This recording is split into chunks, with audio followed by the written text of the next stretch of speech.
Bom dia, boa tarde, boa noite aos amigos do 60 e Blau. Bom dia, Maria Luísa, boa noite, Elmo. Tudo Boa bem? noite, boa madrugada, tudo Boa bem? madrugada para quem está de madrugada. E você que também está assistindo o 60 e Blau, vai deixando o seu like aí embaixo, né? Por favor. Vamos aproveitando, vou fazer logo o pedido aqui, que você se esquece, porque a gente tem problema de memória, né? Eu tenho mais de 60 anos, vou me esquecendo das coisas. Então, como vocês também se esquecem, né? Deixa seu like, compartilha com seus amigos, manda no grupo de Zap, manda. Ó, tem uns velhos lá falando besteira num programa chamado 60 e Blau, que é muito bom, né?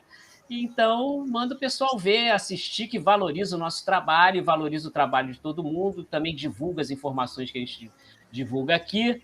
E aí, diretamente de seu cenário para o Oceano Atlântico, Maria Luísa Bussi, bom dia, boa tarde, boa noite. Olhando o gado lá de Bom Jesus de Itabapoana, do Itabapoana, e é o Papa, um abraço. Hum,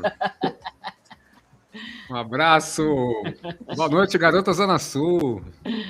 Boa noite, garoto de Itabapuã.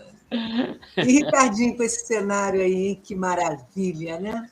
Um cenário rural aqui, ó. Cenário rural. Estou em Santa Isabel, interior do estado do Rio de Janeiro. E vocês estão bem? Como é que são? Qual é o Blau de hoje de vocês? Quem vai? Eu vou, meu bloco é chegando aniversário, né? Semana que vem estamos de idade nova aí, estou na expectativa. Vamos virar mais uma década, né? E Vai enquanto, entrar, enquanto... vai entrar nos 60? Aí vou entrar no 60 Blau. Aí vai entrar no Vou Blau. deixar de ser penetra, que até agora eu era um penetrinha aqui no programa, né? Metido pra caramba.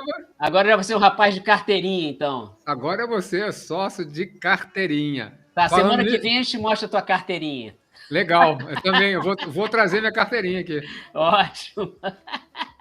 E você, Maria Luísa, tudo bem? Tudo bem. Essa pergunta hoje em dia é muito É difícil, difícil. né? Responder. Vamos pular essa pergunta. Mas eu estou bem, sim, estou bem de saúde, não é? Resistindo. E você é avó, então isso daí me faz sentir muito bem. Né? Minha Já soube filha que a vai. barriguinha tá aparecendo, A né? barriguinha já está aparecendo. Isso é muito legal. Eu estou me Coisa sentindo muito. linda. Eu estou me sentindo muito bem. Né? Então, pessoal, essa semana, coisa de Covid aí começou a pegar geral, né? Eu, pelo menos aqui, ó, tomei, meu braço aqui já tá, ó, até durinho por causa da quarta dose, né? Mas é importante que todo mundo tome e, assim, acho assim, uma loucura que esteja voltando com a força que está. Obviamente, os nossos governantes deixam essas máscaras, não precisa mais de máscara, está tudo liberado, mas com esses números que eu vou pedir para o Miguel mostrar agora, da Covid aqui no Rio de Janeiro, no Rio de Janeiro não, no Brasil, a gente tem que ficar muito assustado, porque, olha só, são mais de 5.000 casos em média nas últimas 24 horas. Esses números são de 2 de junho. Então, para quem está assistindo um pouco depois o 60 e Blau, o número de 2 de junho, se você for comparar depois, a tendência da curva é de subida. Tá? Hoje deu E a média móvel 132%. já está em mais de 3 mil casos. Desculpa. Desculpa. Hoje deu 132% a subida de casos no Brasil. Então, é muito assustador, né? É muito assustador porque a gente não vê as medidas sendo tomadas, as pessoas acham que a pandemia acabou, e, enfim, apesar de a gente ter aí 83% da população que já tomou 2 doses e já fez uma prevenção mais ou menos, ainda tem mais de 40% que não tomou a dose de reforço. Né? Ainda mais a quarta dose, que é só para gente de mais de 60, para profissional de saúde, para gente com comorbidade. Eu acho que a gente tem que continuar usando máscara em todas as situações, fora de casa. Eu estou usando, tenho saído, sim, por necessidade, mas tenho usado máscara no ônibus, máscara no supermercado, máscara na rua, máscara em evento que eu vou, máscara em reunião, porque apesar das pessoas... Tem gente até que fala, mas você está exagerando, porque você já tomou 4 doses. A questão não sou só eu. A questão também é prevenir a coletividade, porque a vacina só funciona se todo mundo tomar, né? Exatamente. É esse o espírito. Essa doença é um teste para a nossa sociedade, né? Porque ela está mostrando que esse capitalismo faz muito mal. Né? Ele cortou os laços sociais, cortou a solidariedade social, cada um pensa por si. Agora mesmo teve um caso em São Paulo em que 27 pessoas foram infectadas numa festa. Por que isso? Então não tem nada, não faz testes, não tem nada, ele não tem nada. Né? Só que ele não sabe que ele está assintomático, que outras pessoas são sensíveis. Então, 27 pessoas numa única noite. 27 pessoas numa festa de 50 e poucas pessoas. Imagina para quantas pessoas essas pessoas já não passaram, porque o contato não é único na festa, né? Perfeitamente. E quando elas chegam a descobrir que estão contaminadas, aí realmente já tiveram contato com várias pessoas. O que me espanta mais, Ricardinho, Maria Luísa, você, do 60 Blau, né? Agradeço a presença, quem está assim, acompanhando a gente, agradeço em nome de todos nós, né?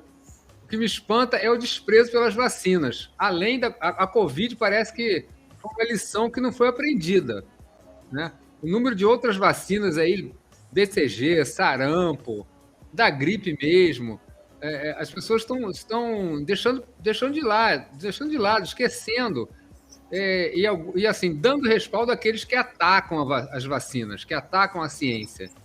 Então, eu acho que é um ato assim, de cidadania. Esse aí é o verdadeiro patriota. Para mim, patriota é quem toma vacina, é quem respeita o seu, né, semelhante, seu concidadão, usa máscara, que nem o Ricardinho está usando. Eu tenho que sair de casa todo dia, eu trabalho, sou funcionário público.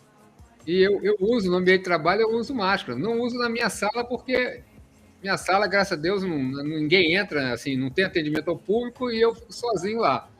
Mas sair da sala, eu boto máscara e, como não uso transporte público ali, ao ar livre, dá até para dar uma aliviada. Eu reconheço que é sufocante, a máscara incomoda, mas é que nem capacete de moto. A escolha é sua, né? Ou você usa ou você pode morrer. Então... Não, e é isso, a gente tem que usar, cara. E virou, infelizmente, nesse momento, enquanto a pandemia não está controlada, enquanto as novas cepas estão se desenvolvendo, porque, por exemplo, essa nova cepa que está aí, ela não é uma cepa que é necessariamente atingida pelas vacinas produzidas anteriormente, então ela pode... As pessoas estão dizendo que ela é menos, perigosa e tal, mas não se sabe ainda, está sendo estudado. Então, enquanto isso, a máscara é a melhor proteção. E também lavar a mão com álcool, né? Evitar aglomeração, tudo isso faz parte, né?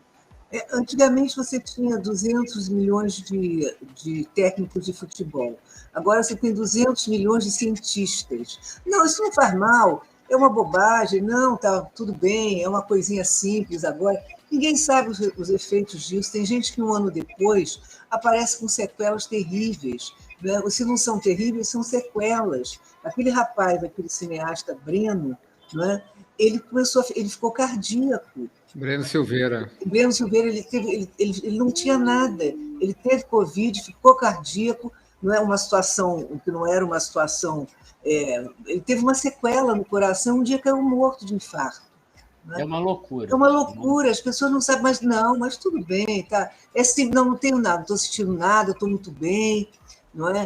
A gente não sabe. Outro dia eu soube de um caso terrível. É claro que sempre há um caso, tem outros tantos, não é, que se opõem. Aqui um colega nosso que quase perdeu a visão, né? Um tempo depois, começou a ter problema na vista, quase perdeu a visão. São coisas sérias isso, né? Coisas sérias. Mas não, é todo mundo a dizer que não. Como diz o Nicoleles, essa não é uma doença para se pegar. Isso que o Nicoleles sempre falou.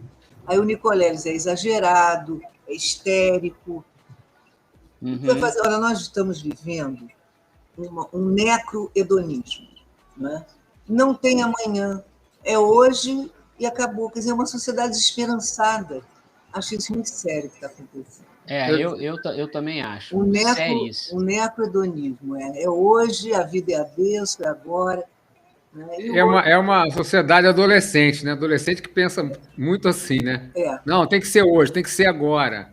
Não, peraí, meu filho, você tem tempo? Não, não, tem que ser agora, eu quero muito.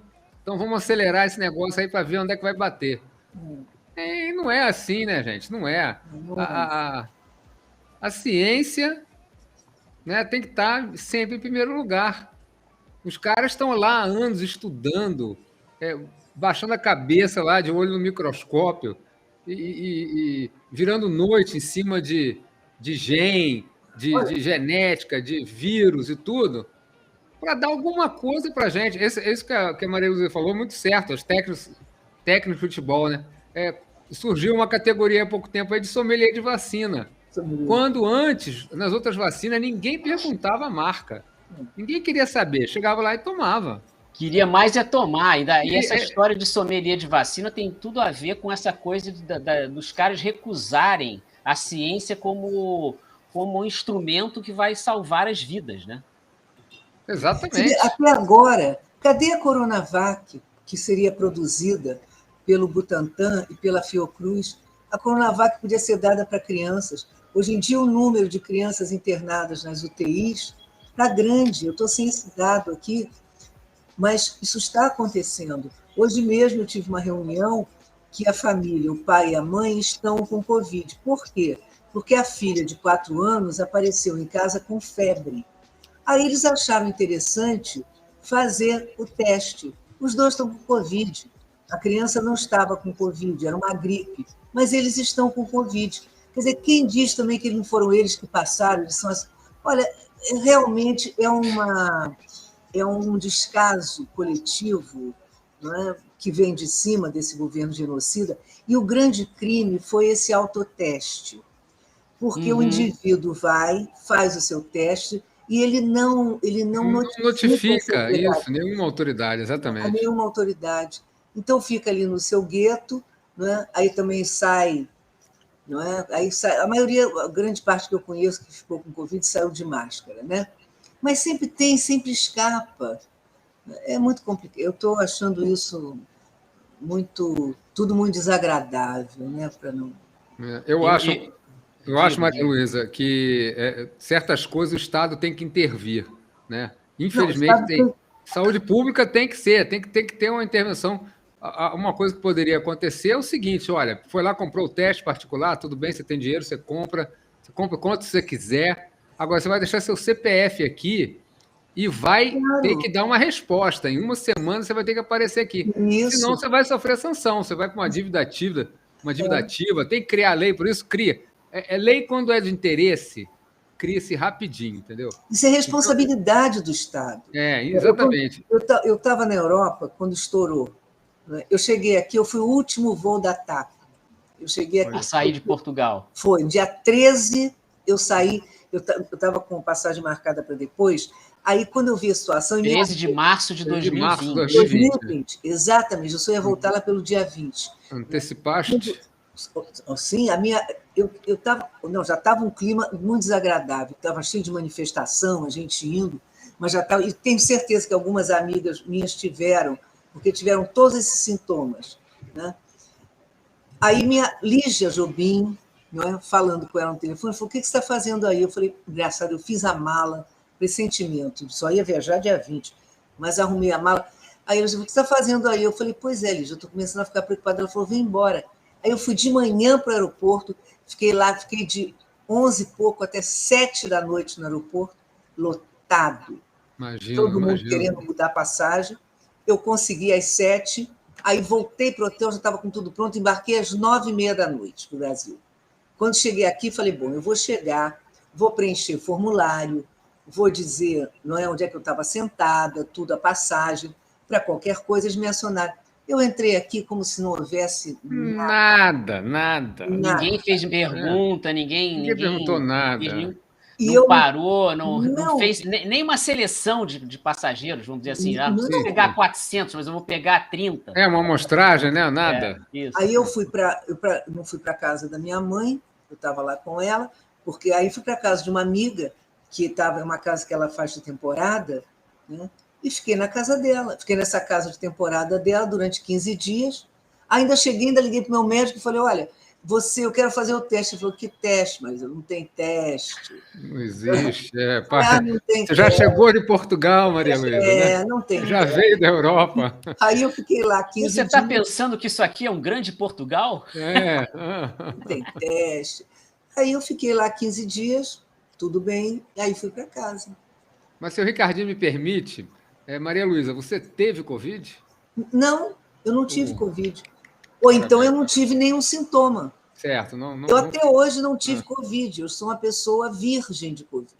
Daqui a pouco eu vou entrar na lista negra. Durante o período, você fez testes durante a vigência da pandemia aí, se você tinha ou não? Porque eu fiquei 2 anos dentro de casa, trancada. Dentro de casa, sem contato com ninguém. Aqui, sem contato com ninguém. Minha filha, quando saía, a gente ficava uma semana sem se ver, ela vinha de máscara. Uma coisa horrorosa, eu estou saindo agora. Certo. Agora que eu estou saindo. Né? Já não vou mais sair. Já vou ficar sossegada, vou só num lugarzinho, volto. Tem que, Mas nada de... Não, porque eu não vou pegar... Tem que dar uma freada mesmo, tem que dar uma freada. Eu acho um absurdo. As pessoas, coitadas, que têm que sair, como uma moça aqui do restaurante do lado, que no auge, né? Eu perguntei para ela, ela falou, dona Maria Luísa, se eu pudesse estar na minha casa, não precisasse trabalhar, eu estava.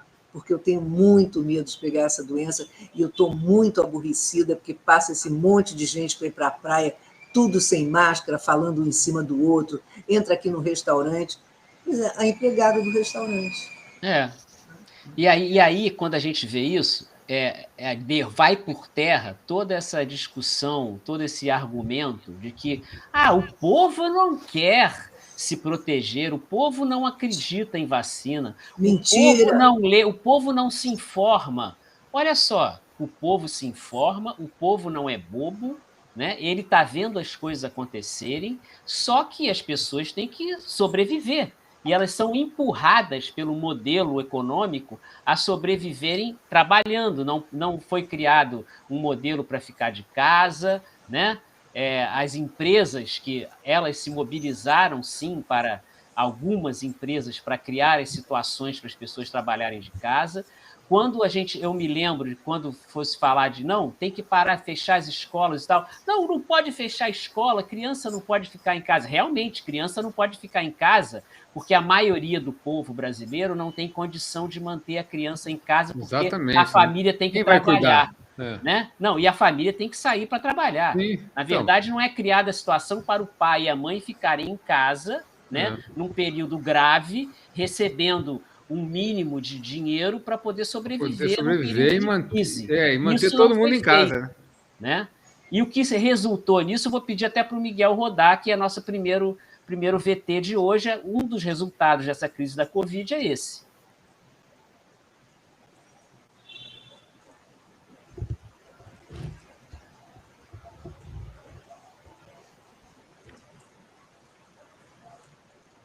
Miguel, é o bolso caro gasolina. Roda, Miguel. R$500. Compra para um churrasco. R$700. Desistir de viajar mais um fim de semana. Esse é o preço. Tem coisas que não dá mais para pagar. Porque todas as outras ficaram caras demais. Bolso caro. O Brasil piorou. E bastante, hein? Piorou muito. Essa alta do custo de vida aí, né? Do bolso caro, que começou na pandemia, né? Porque agora a gente vai até mostrar para vocês que começou antes da pandemia. Exatamente, né? eu ia falar isso, se acentuou na pandemia. E se acentuou na pandemia, porque entrar no mercado agora é a mesma coisa que tomar choque elétrico, né? Não sei como é que... Eu entro no mercado, olho para um lado, eu tomo um choque. Aí eu olho para o outro lado, eu tomo outro choque. Pô, é um choque elétrico atrás do outro. Miguel, mostra essa cartelinha aí de preços, do comparativa de preços que eu fiz aí entre 2000... Eu fiz não, mas eu descobri uma cartelinha entre 2019 e 2022, gente. Olha só. Os preços de óleo, batata e ovos subiram na média de 200% nesse período de 3 anos. Né? e mais de 15 produtos dessa listinha que vocês estão vendo aí subiram mais de 160% de aumento. Quer dizer, é uma loucura total, Eu, aliás, eu não sei onde é que eu compro, porque aqui está dizendo que a garrafinha de 900 ml de óleo de soja está R$ 9,89. Eu não encontro mais esse preço no mercado, já passou de 11, 12 reais. Passou, né? Deve ser o óleo local. Óleo ursa. Deve ser o óleo ursa. Nem ursa, mas é uma doideira, pô. Imagine quem tem criança pequena. Vamos ver a criança pequena, Miguel? Aí, qual é a situação de quem tem criança? Data Ricardinho informa.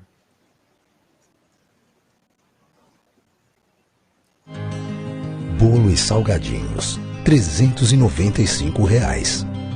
Decoração do filme Encanto, R$ 530. Aniversário de 8 anos da sua filha. Não tem como. Tem coisas na vida que não dá mais para pagar. Porque todas as outras ficaram caras demais. Bolsocaro. O Brasil piorou. É uma inflação que atinge todo mundo, mas muito mais o pobre, né? O Brasil está um pântano, máquina de moer gente, como dizia o Darcy Ribeiro. Darcy Ribeiro tem um texto lindo que ele fala isso, máquina de moer gente. Eu acho, enfim, essa campanha que é nova, que está rodando aí a partir dessa semana, é boa, né? É uma campanha muito boa, mas a gente precisa entender que mais do que esses preços que estão aí, tem preços muito mais pesados, né? Que são os preços regulados pelo governo, né? Que deveriam ser regulados pelo governo e que são regulados pelo governo para atender as grandes corporações. Né? Esses preços, sim. E aí eu queria mostrar em outro vídeo da campanha como é a questão dos planos de saúde do preço da gasolina. É o VT Bolsocaro Escola, Miguel.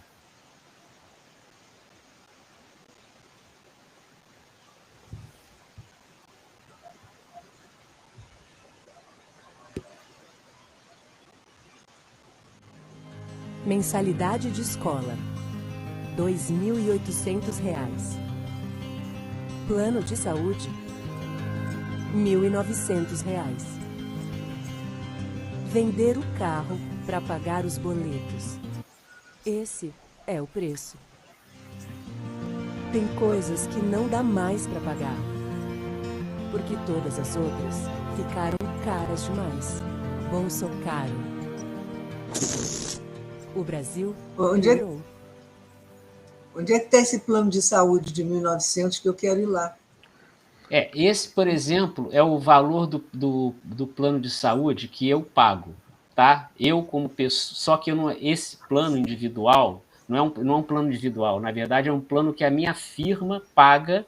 Certo. E o meu preço é R$ 1.900. Só que o meu preço é R$ 1.900, o preço da minha mulher é R$ 1.900, o do meu filho é 200 e tal, o do meu outro filho é não sei quanto mais. Então, uma pessoa. E isso é porque é uma empresa, tá entendendo?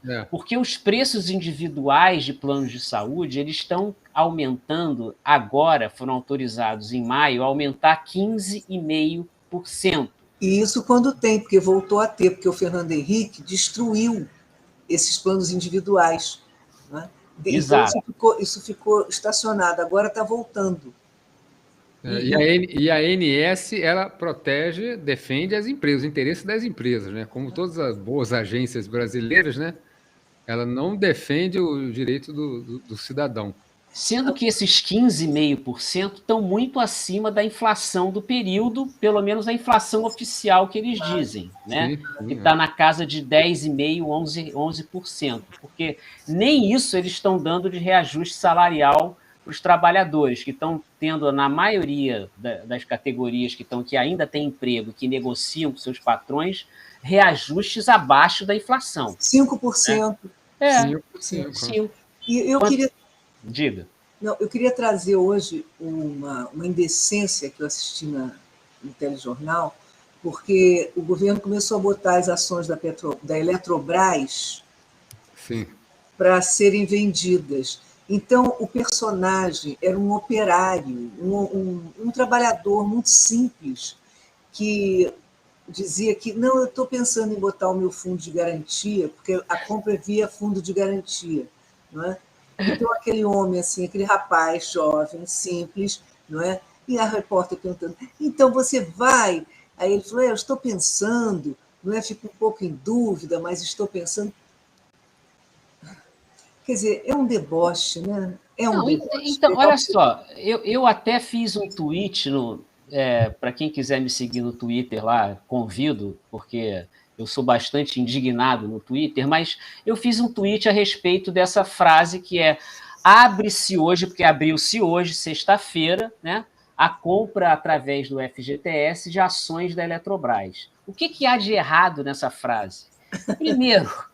Primeira coisa, as pessoas não sabem nem o que são ações, como se compra isso. Quem tem fundo de garantia no Brasil, quando você tem 20 milhões de desempregados e você não produz mais emprego para crescer, o crescimento da massa salarial, na verdade, a massa salarial diminui. E o governo propõe a destruição do fundo de garantia por tempo de serviço. Ele está propondo acabar com o FGTS. Então, eles estão instrumentalizando o FGTS, né, para fazer o cara tirar o dinheiro de lá e jogar numa ação de uma empresa que vai ser privatizada, uma empresa estatal, que já dá lucro. Na verdade, não devia estar nem sendo privatizada pela empresa que já dá lucro. Então, essa campanha está furada de ponta a ponta. Entendeu? É uma pegadinha daquelas maiores que existem. Uma empresa que garante a nossa soberania nacional e que a mídia trata desta maneira. Oh, o senhor não quer comprar, não é? O senhor quer trocar a sua casa por uma lapiseira? Lembra o programa? Sim! Sim! O senhor quer trocar a sua casa por um barraco? Sim! É o que está acontecendo. Tranca o cara numa cabine fechada, cabine sem som. Sem informação, né? Sem informação não nenhuma, tem informação sobre a transparência das coisas. E joga a sorte, né? Joga a então, sorte assim pro alto. Aquele rapaz jovem, né? E dá considerações sobre o uso do fundo de garantia dele, mas ele ainda diz, não é que eu penso em guardar uma parte para... Olha, lamentável, um desserviço, mais um desserviço prestado por essas corporações que atendem ao interesse individual, ao interesse privado, né, num veículo de serviço público. Aí eu queria fazer uma pergunta para vocês que, assim, nessa situação de desemprego, nessa situação de, vamos dizer assim, falta de...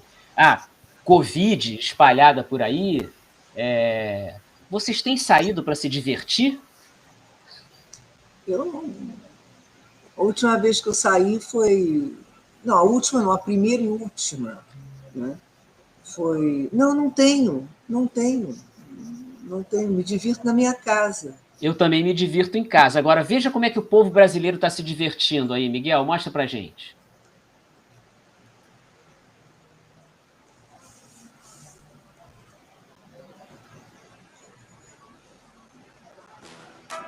Cinema para 2, R$120.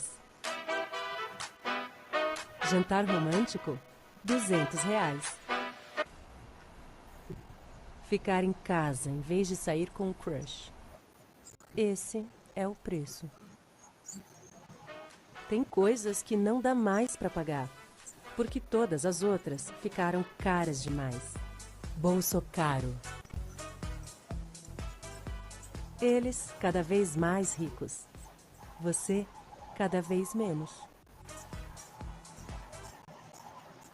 Aí tem que explicar o pessoal aí do mais de 60 Blau o que é crush, né? Para mim, crush era refrigerante na minha época, de laranja. Explica aí, Miguel, explica aí. Não, Miguel não. Meu querido aí, se ele não, até agora, ele não sabe o que é crush... Não, eu sei o que é, mas é uma ironia. Eu acho uma porcaria essa anglicização Tá, mas da olha nossa só, eu língua, também misto. acho, mas a questão Misto. aqui é outra. A questão é que as pessoas não têm mais grana para fazer Não nada, tem, entendeu? claro, nem para comprar um Nem crush. para aprender o que é crush, porque não dá para fazer um É. curso de inglês. Não dá, Né? nem para comprar um crush também não. E nem para tomar um crush. Hoje, exatamente hoje, a minha esposa viu a fatura do cartão de crédito dela, entrou no banheiro e falou: meu cartão deu tanto, e soltou um palavrão. Aí eu falei: mas como? Eu falei assim: ó, só tem. A gente tem que se revoltar, mas a gente não tem o que cortar. Porque 90% desse cartão aí é remédio, alimento e combustível. Não tem luxo. Eu falei: cara, qual foi a última vez que a gente saiu para comer uma pizza? Eu acho que tem mais de um mês que a gente não sai para comer uma pizza. E o Cazuza não tem razão? É uma navalha. Eu lembro que em 29 de abril, meu pai fazia aniversário em 29 de abril, a gente foi comer a pizza com ele, e ele pagou. Eu lembro disso aí. Mas essa é a realidade mesmo. Você tá trazendo a realidade, entendeu? E você está falando de um ponto de vista, com todo respeito, de uma classe média. Né? Sim, Porque as pessoas, na verdade, em alguns lugares, elas estão se cotizando para fazer comida coletiva. Né? Estão recorrendo ao padre Júlio Lancelotti para dormir. Isso. Entendeu? Sim. Infelizmente, isso é realidade nas grandes cidades brasileiras. E eu não justifico. Eu acho que você tem toda a razão. Sua esposa está coberta de razão. É um absurdo que a gente não consiga pedir uma pizza mais em casa, entendeu? E eles acham que está tudo normal. E falando nisso, nessa coisa assim, que é cultural, né? Porque isso quando atinge culturalmente, atinge o emocional, atinge a vontade das pessoas de conviverem, né? Eu queria trazer esse caso que rolou essa semana aí da Lei Rouanet, né, que mais uma vez explodiu aí nas redes com as acusações de sertanejos, especialmente o tal do Gustavo Lima. Gustavo Lima com 2 T's. Gustavo Lima com 2 T's. Esse é pior do que Crush, né? Nossa Senhora. Esse rapaz, que é um dos maiores sucessos do país de música sertaneja, ele está no meio de um escândalo, né? Ele devia estar saiu falando mal da Lei Rouanet, mas ele foi pego aí numa contradição absurda, porque descobriram que ele foi contratado. O primeiro escândalo que surgiu foi da Prefeitura de Conceição do Mato Dentro, lá de Minas Gerais, que o contratou para fazer um show com verba pública, evidentemente, por 1,2 milhão de reais. E ele reclamando das verbas da Lei Rouanet, dizendo que os outros... Que não são públicas, né? Não, é renúncia fiscal. Renúncia fiscal, não é verba pública. A Lei Rouanet não tem nada a ver com isso.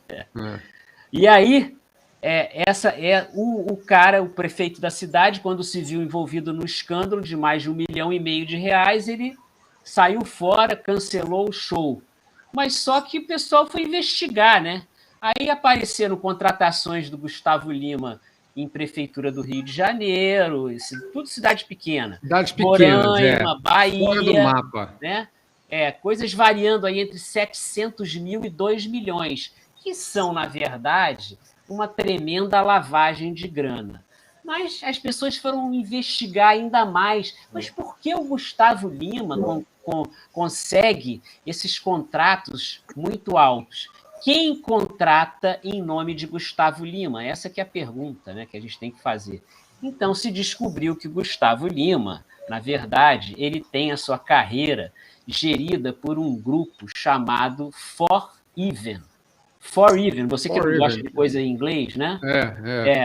Que é controlado, é uma espécie de... Eles lucram em cima da venda e revenda do show dos artistas, esse For Even.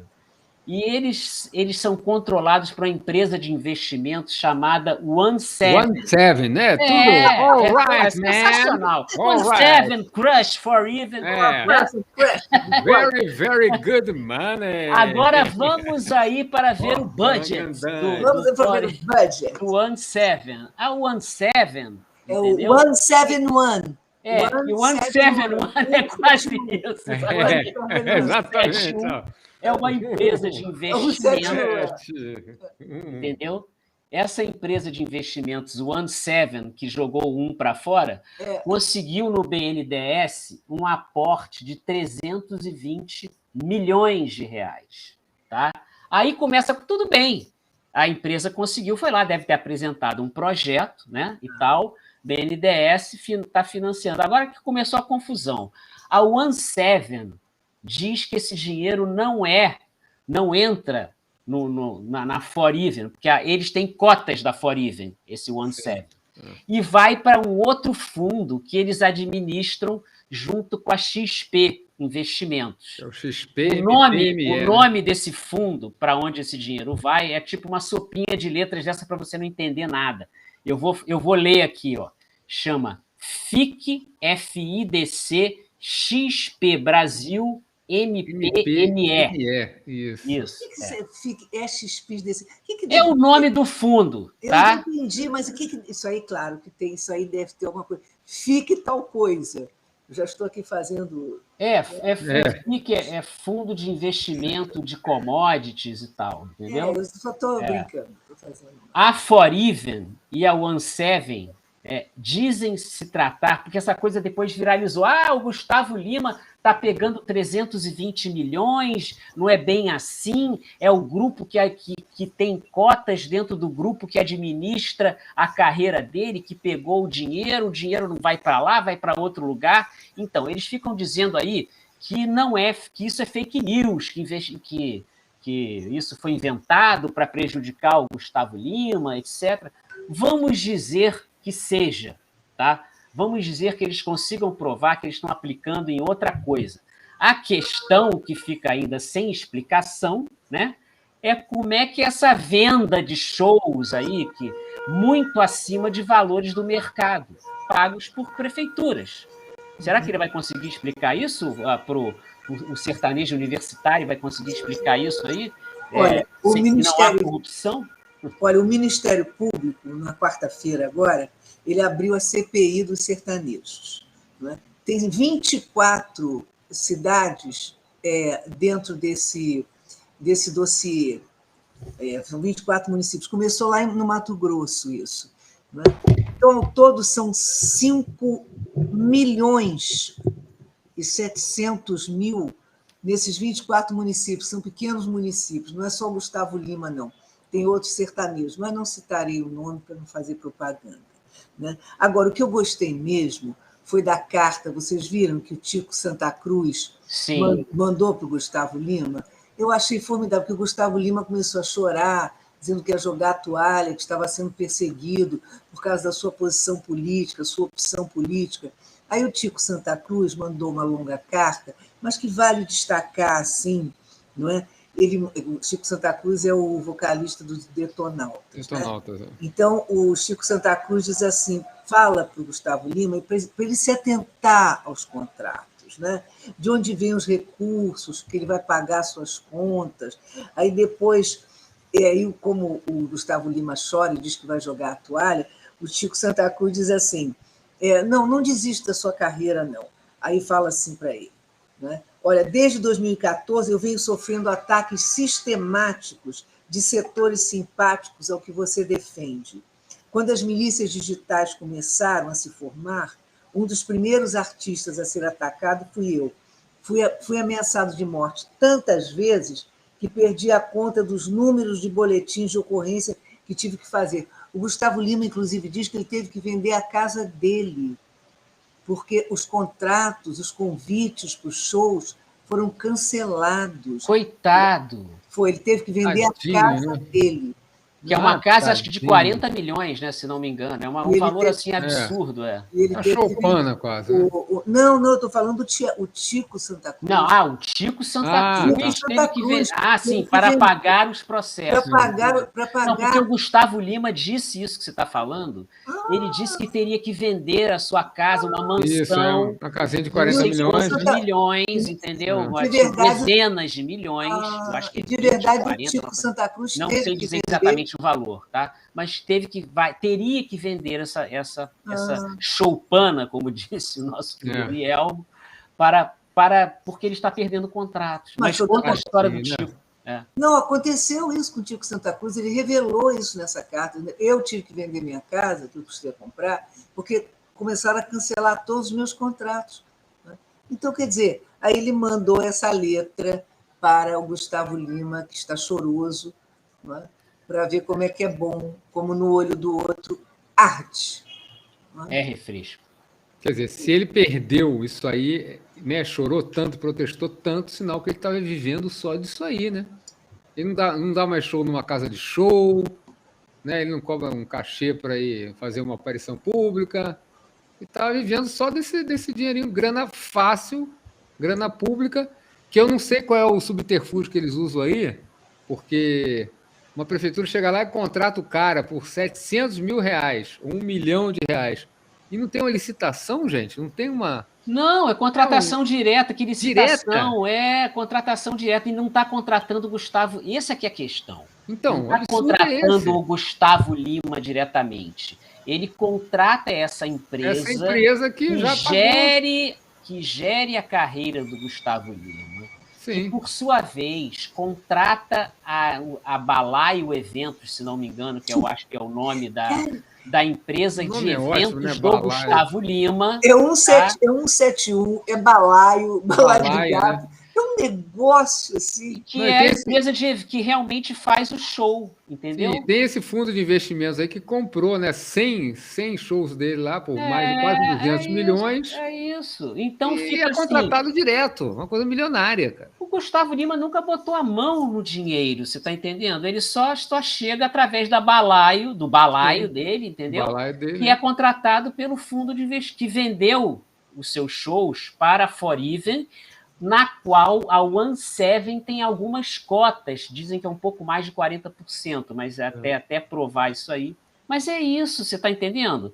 É uma grande negociata com dinheiro público, no fundo. Tanto das prefeituras, quanto dinheiro do BNDES, que entra nessa OneSeven, né? Junto com a XP e tal, para investir em projetos. Eu acho que politicamente o que tá, me parece, nós estamos em tempos de eleição, né? Exato. Nós estamos em tempos de eleição. Isso é uma rede de sustentação dessas candidaturas não é, reacionárias, né? Que é muito violento, né? Quer dizer, fica uma luta desigual. Né? Você vai pegar quem são os prefeitos dessas cidades. São 24 que o Ministério Público mandou abrir essa CPI, Ministério Público Federal. Vamos ver que partidos eles estão, quem que eles apoiam. Por isso que o Tico Santa Cruz falou, olha, atenta aí aos seus contratos, de onde vem o dinheiro se pagar as suas contas. Né? Eu acho que tem essa grande implicação com esse momento político, a eleição dessas candidaturas, dessas prefeituras de direita radical, né? Inclusive, não só de direita, mas de direita radical, apoiando esse projeto assassino, criminoso, destruidor do país, em que a Eletrobras, né, e a Petrobras entram nessa destruição da soberania nacional. Falando nisso, hoje é aniversário do Celso Amorim. Grande Celso Amorim. Parabéns, Celso Parabéns, ministro. Eu vi uma live, o melhor ministro das Relações Exteriores aí que nós tivemos nas últimas décadas, né? Mas por falar em Lei Rouanet, porque voltando agora, fechando o ciclo aí da Lei Rouanet, eu queria lembrar vocês da grande declaração feita há cerca de um mês atrás, porque isso fecha o ciclo da coisa. O dinheiro da Lei Rouanet está financiando esses artistas que não prestam contas, né? Esses artistas de esquerda, esses artistas assim, temos que fechar essa torneira. Então vai lá, o ex-secretário de Fomento da Secretaria de Cultura, porque não era mais ministério, né? Tal de André Porciúncula, que é amigo do Mário Frias, e faz essa declaração aqui maravilhosa, né, de que a Lei Rouanet deveria, sim, pegar o seu 1 bilhão e 200 mil reais de renúncia fiscal que estão lá e investir em projetos que defendam a cultura armamentista no Brasil. Mas deixa ele mesmo falar. Vamos lá, Miguel. Sou secretário de Fomento à Cultura, né? Eu comando a famosa Lei Rouanet, aquela leizinha sem polêmica nenhuma, sem muita dor de cabeça, super tranquila. Então, vocês precisam agir dentro do imaginário público coletivo da população para que a população apoie a pauta do armamento. O discurso precisa estar dentro de um viés imaginário. E aí eu trago algumas ações que a gente fez na Secretaria de Cultura que foram muito importantes. 1,2 bilhão de reais estamos lançando agora de linha audiovisual, que vocês podem usar para fazer documentário, filmes, webséries, podcasts. Para quê? Para trazer a pauta do armamento dentro de um discurso de imaginário. Trazer filmes sobre o armamento, da importância do armamento para a civilização, a importância do armamento para garantir a liberdade humana. Veja, a arma de fogo, eu acho o slogan perfeito, não é uma questão de armas, é uma questão de liberdade, porque armas de fogo não é para você combater só a criminalidade comum, mais do que isso, é a criminalidade de Estado. E vimos como o Estado pode ser criminoso nessa pandemia, em que direitos e garantias individuais foram sistematicamente violadas com autorização de todo o sistema burocrático. Então, precisamos construir uma narrativa que vai muito além da arma de fogo para combater o bandidinho da esquina. Precisamos entender a arma de fogo como um processo de garantia da civilização. E aí o Paulão sabe, estamos lançando lá na Secretaria Especial de Cultura 2 megas eventos em que a princesa do evento é a arma de fogo, o presidente da República vai estar. Então, pela primeira vez, vamos colocar dinheiro da Rouanet em um evento de arma de fogo, vai ser super bacana isso. Esse caso é um caso em que a imagem fala mal do que 1000 palavras, né? Olha esse aspecto, olha essa formação, olha este quarteto. Né? Isso dá uma tese na minha área de semiologia. É inacreditável uma coisa dessa. Usando o dinheiro público, né, o dinheiro que vai ser uma renúncia, né, para apoiar uma pauta ideológica. É o que eles fazem o tempo todo. O né? tempo todo. É o tempo todo. Não interessa o Estado. O Estado brasileiro, seus problemas não interessam. O que interessa são as ideologias deles. Isso é o Estado brasileiro. Exatamente. A liberdade que eles clamam, que eles tanto clamam, é aquela de cometer crimes. Né, de poder pregar a violência, né, os abusos policiais também, né, que são abusos contra a sociedade pagos com nosso dinheiro e que tem todo o apoio deles. Né? Eles vêm para não só do governo federal, tá? O governo estadual aqui do Rio também apoia. Entrou na favela, matou 20, matou 25, é uma operação bem sucedida. Porque nós fomos agredidos. Então é isso aí que a gente está enfrentando. As 10 mil armas agora, né, que vão ter para os policiais da reserva da Polícia Militar do Rio de Janeiro. Ricardinho, vai falar disso, Ricardinho? Sim, vamos falar disso, porque falar disso. Esse assunto é assim, assunto aqui, mas pode trazer o assunto, não tem problema se você através de mim, não. A Polícia Civil está reivindicando também. A Polícia Civil hoje entrou, representante dos policiais civis em aposentadoria ou retirados, né? Também entrou reivindicando. Já que eles têm, a gente também quer. A PM tem, exatamente. Sim, só para a gente botar o caso na mesa, para quem não viu, o que está acontecendo? O cara que controla armas e munições na Polícia Militar, que é um tenente-coronel, né? que no passado foi major e forjou alguns flagrantes, etc., foi acusado disso nas manifestações de 2013, essa pessoa veio a público e disse que temos que colocar 10 mil armas na mão de policiais da reserva e oficiais da reserva da PM do estado do Rio de Janeiro. É isso. E hoje, como diz a Maria Luísa, policiais civis fazem a mesma reivindicação. Para mim, isso é a milícia oficial. Exatamente. Como se esses policiais da reserva já não tivessem suas armas, eles têm autorização para isso. Todos eles têm arma particular, alguns têm arma ilegal também.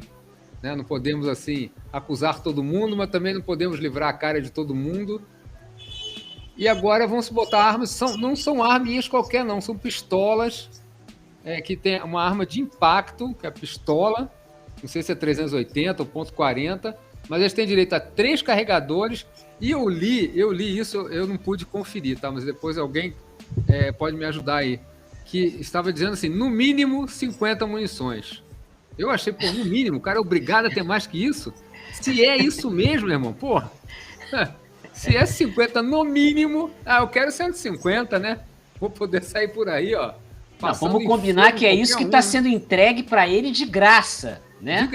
De graça. Fora o que ele vai comprar no paralelo, né? Claro, o que ele já tem em casa, né? E hoje também um outro ato, só tem pornografia, né? No noticiário. Hoje, esse Van Blas, que é o porta-voz. Bolsa Bala, desculpe. Chegou dizendo, justificando, que isso é uma forma de reintegrar os aposentados, não é?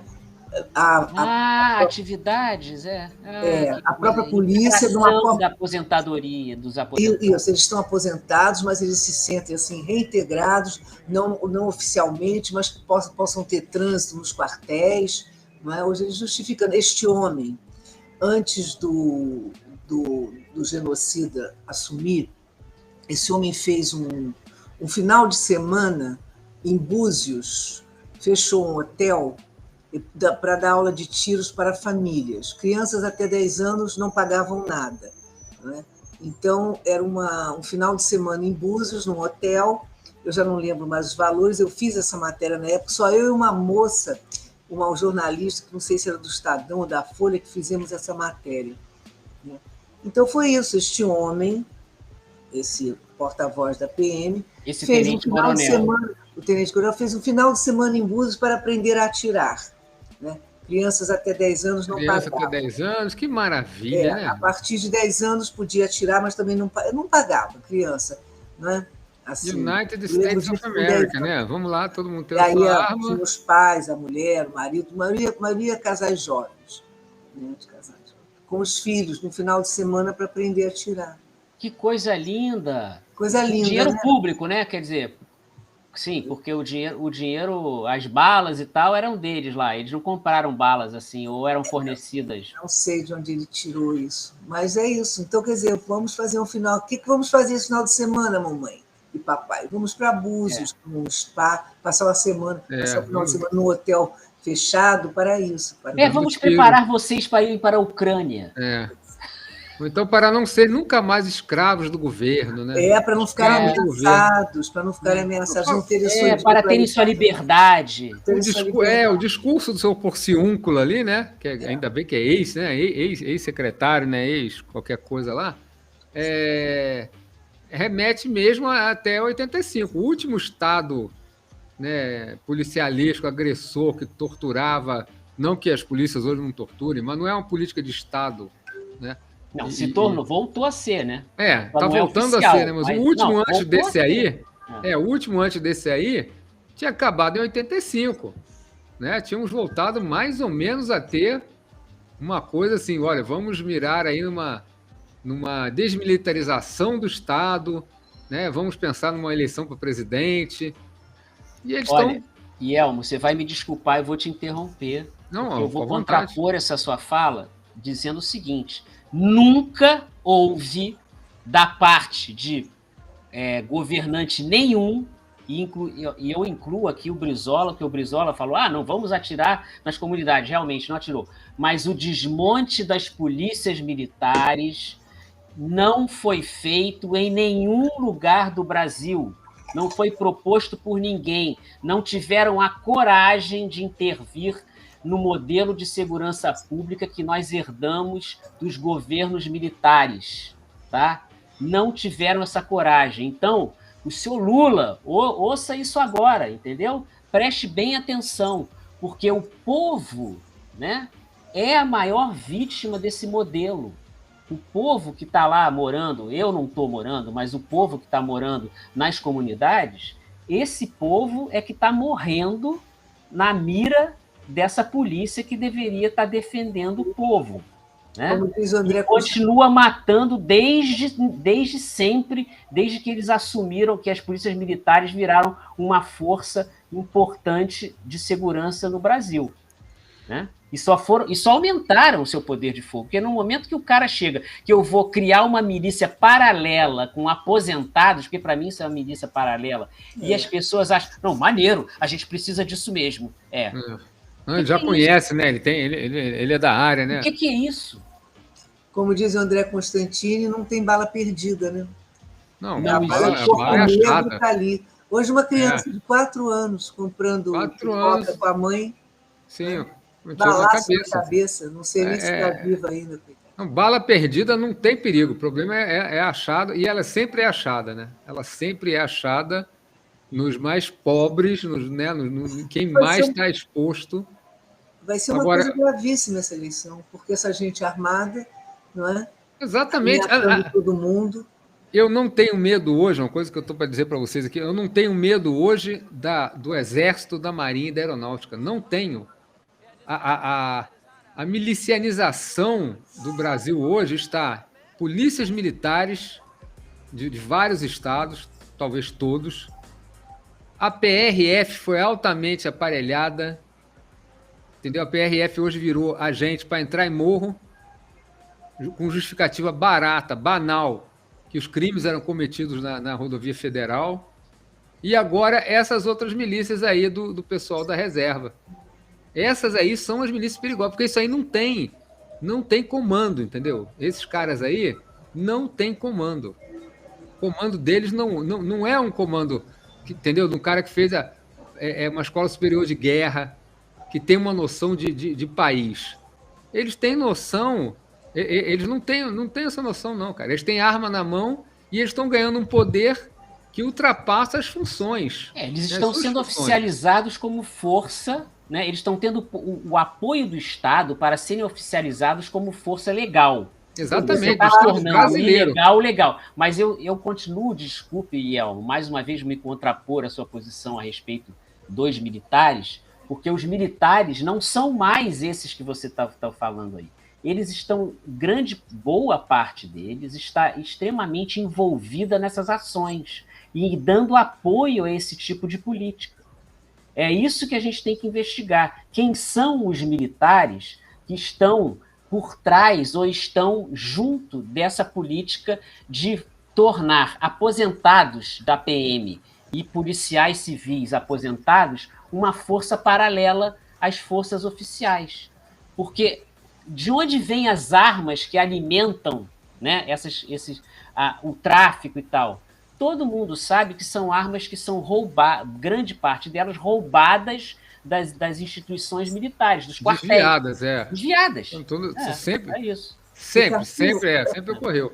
Fora as que chegam, que a gente falou no programa passado, que chegam, né, por via terrestre, via aérea, chegam no Rio de Janeiro. E a situação de milícia que existe no Rio de Janeiro hoje, essa semana eu vi um dado que 55% do Grande Rio já está tomado pelas milícias, né? E 11%, mais ou menos, quase 12%, pelo tráfico de drogas. E 94% das ações da polícia são fora dessas áreas aí citadas. Ninguém mexe com os caras, ninguém está mexendo com eles. Né? Com a Grande Colômbia, como já tinha dito a Maria Luísa. Exatamente, é um domínio silencioso, né? O domínio da van, do botijão de gás, da TV a cabo pirata, Gatonete, né? É aquele domínio ali. Você já paga imposto, você paga todos os impostos que você tem na vida para pagar e você ainda tem que pagar pela proteção.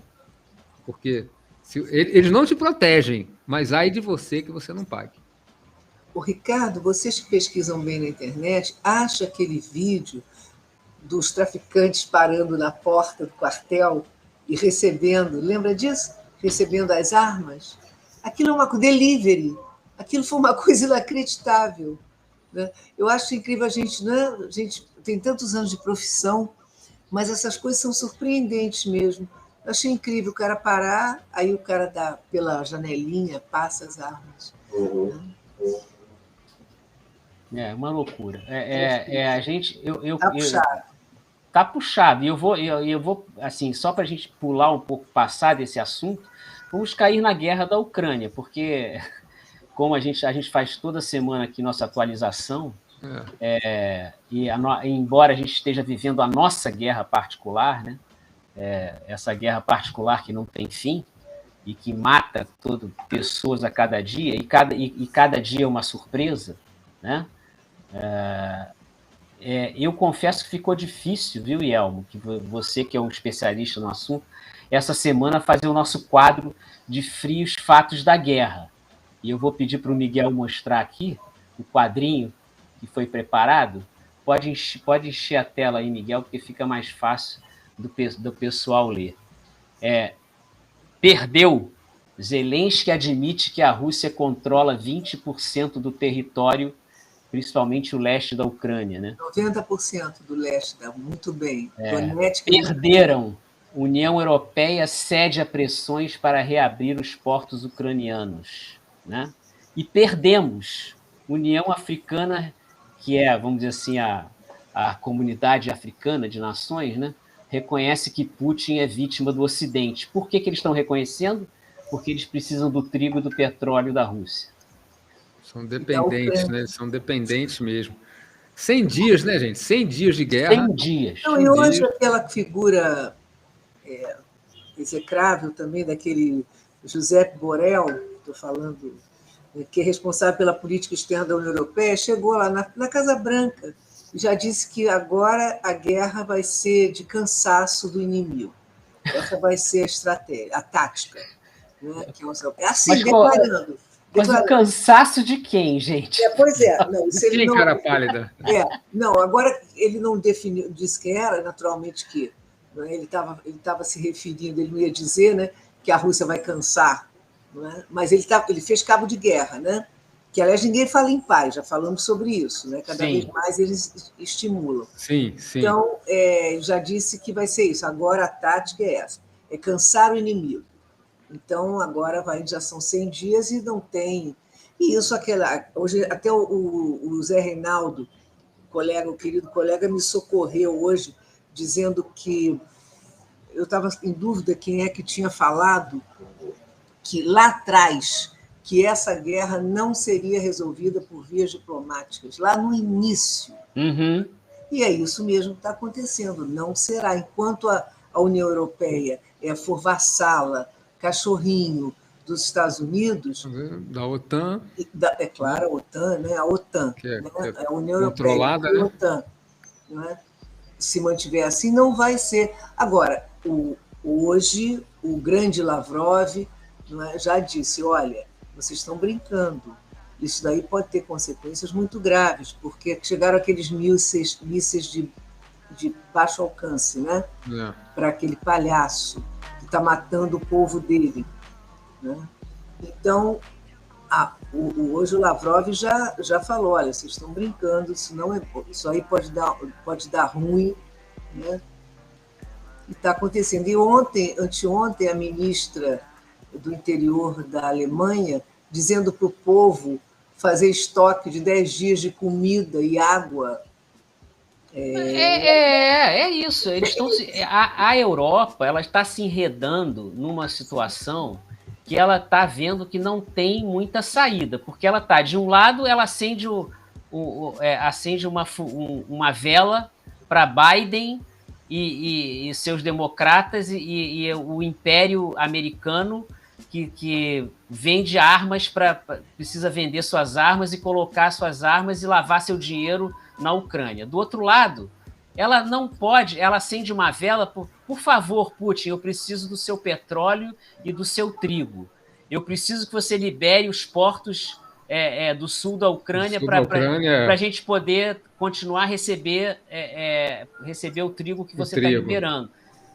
Cara, eles estão entre a cruz e a caldeirinha, então eles estão vivendo um período... Isso daí, para mim, essa medida, esse alerta da ministra, é um alerta pré-guerra.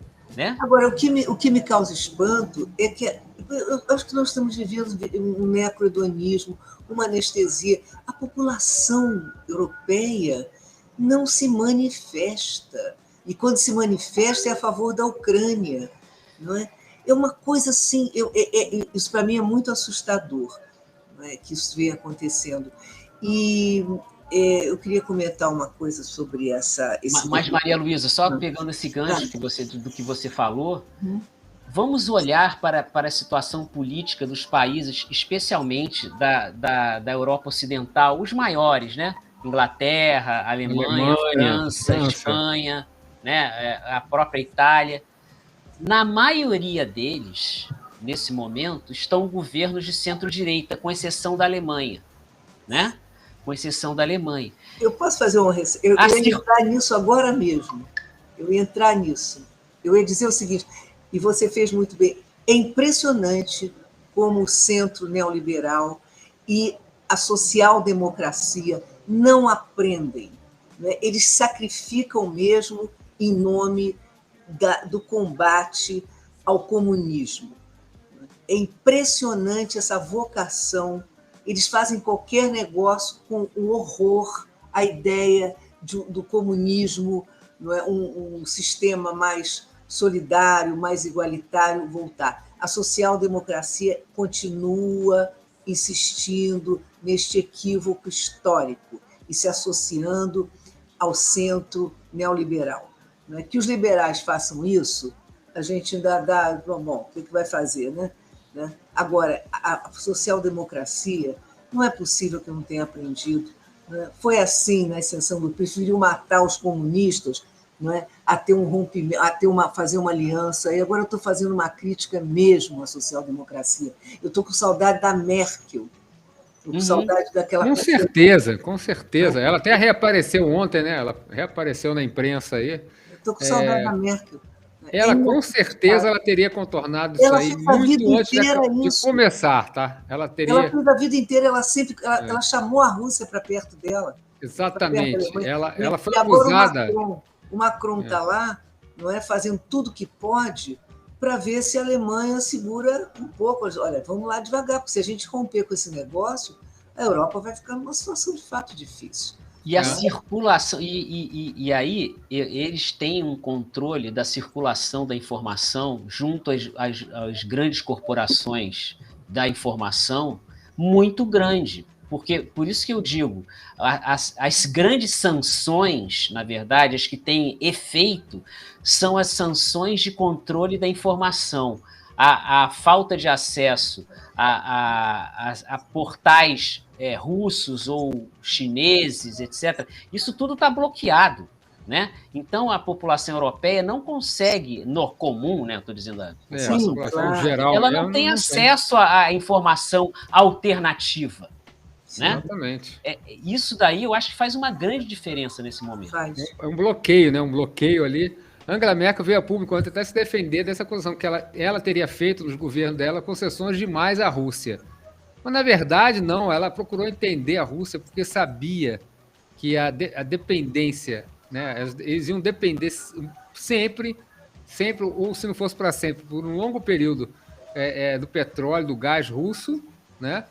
E que também você poderia ter com aquela conversa algum controle também sobre alguma, sabe, pirei o cabeção aqui. O Putin deu uma pirada. Não, tô falando, o Putin deu uma pirada. Não, peraí, Putin, tô te ouvindo aqui, então dá um tempo aí, entendeu? Então, a Angela Merkel fez uma política ali, para mim, correta, muito correta. Você usou uma palavra, foi muito interessante, concessão. Gente, não tem concessão nenhuma. Os Estados Unidos, via o seu cão de guarda, OTAN, inventaram uma narrativa de que a Rússia é expansionista. Inventaram. Não sei de onde, rapaz. Não, eu sei de onde. Vem dessa nova ordem, não é, que está desde 2006 na cooperação de Xangai. Essa união da Rússia com a China, né, tirou o chão do imperialismo estadunidense. Assusta muito. Além dos erros de política econômica que eles fizeram, né? Não, sim, mas isso para eles não tem a menor importância. O que eles fazem ali dentro, eles são os donos. Não, mas eu digo assim, o governo estadunidense não conseguiu reagir não é só do ponto de vista político, do ponto de vista política econômica, eles erraram redondamente ao fazerem avaliações sobre esse acordo que você falou aí. Porque qual foi o movimento? Vamos exportar todo tipo de trabalho que nós fazemos aqui para fora dos Estados Unidos e a gente fica um consumidor de serviços estrangeiros. O que eles estão dizendo? Vai ser produzido mais barato lá fora, a gente compra barato e continua dono dessas empresas. Só que não foi bem assim, né? Você sabe que eu me lembro muito bem do Yan Jiapao, que eu adorava ele, que era o primeiro-ministro da China. Uma vez perguntaram para ele assim, o que você gosta hoje mesmo de ver? São os nossos navios indo vender para os Estados Unidos. Sim. Eu acho o Entiapau era saindo maravilhoso. lotado, né? Saindo lotado dos lotados portos, né? aqui, os nossos chips É. assim, saindo lotados, eles comprando tudo. Pois é, eles não... olha, eles tentaram, eles estão tentando há muito tempo, estão tentando pegar o Cazaquistão, só que outro erro de avaliação, né? Os cazaques são tão felizes com os chineses, né? Vivem tão bem com os chineses. Sim, tão bem. Aliás, culturalmente tem uma proximidade, né? Muito grande. É muito difícil do americano, inclusive até seria um tema para outro, desculpa te cortar, mas seria uma coisa assim, a gente discutir aqui como o americano não consegue enxergar o outro na sua complexidade, entendeu? Mas não é um assunto para hoje. Acho que não é um assunto para hoje. É a imposição. Não enxergam nada, eles só se enxergam. Eles têm o destino manifesto na mão deles, né? Então foi isso. Então isso vem de longe, não vem de hoje. Aquele 4 de fevereiro, volta a falar das Olimpíadas, que houve aquele acordo, aquele aperto de mão lindo entre os meus 2 ursinhos, não é? O Misha e o Siamal, não é? Aquele ali foi outra barbaridade para o imperialismo.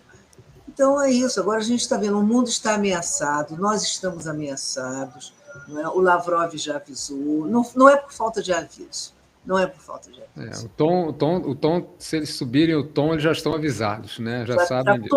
Aliás, está todo mundo avisado há muito tempo e isso não está. Eles estão pensando que esse blefe deles pode nos custar, viu? Pode nos custar. Naquela hora. Desculpe, já está custando um pouquinho, né? Você quer falar o quê, Elmo? Diga. Não, aquela hora lá atrás que eu falei sobre. Não sei de onde saiu isso. Não, eu queria saber de onde que eles têm essa ideia, assim, como provar isso da Rússia ser expansionista. A Rússia já tem 17.800.000 quilômetros quadrados, vai se expandir para mais aonde, gente? A Rússia quer fortalecer o seu Estado. Completamente... Completamente fez. Ela não é expansionista. Exatamente. Ela não exporta capital. Né? Eu estava até anotando aqui. Né? Ela não tem saque colonialista. Essas são características desse imperialismo. Exatamente, A Rússia não tem nada disso. A China, então, muito menos. A China quer sossego. Quer fazer o dela e... 14 bilhões de... Vender. 1 bilhão e 400 milhões. Aliás... Vendeu o peixinho dela. Voltando à Covid, você sabe quantos mortos tem na China de Covid? Menos de 7 mil. Menos de 7 mil. Eles têm 18% da população mundial.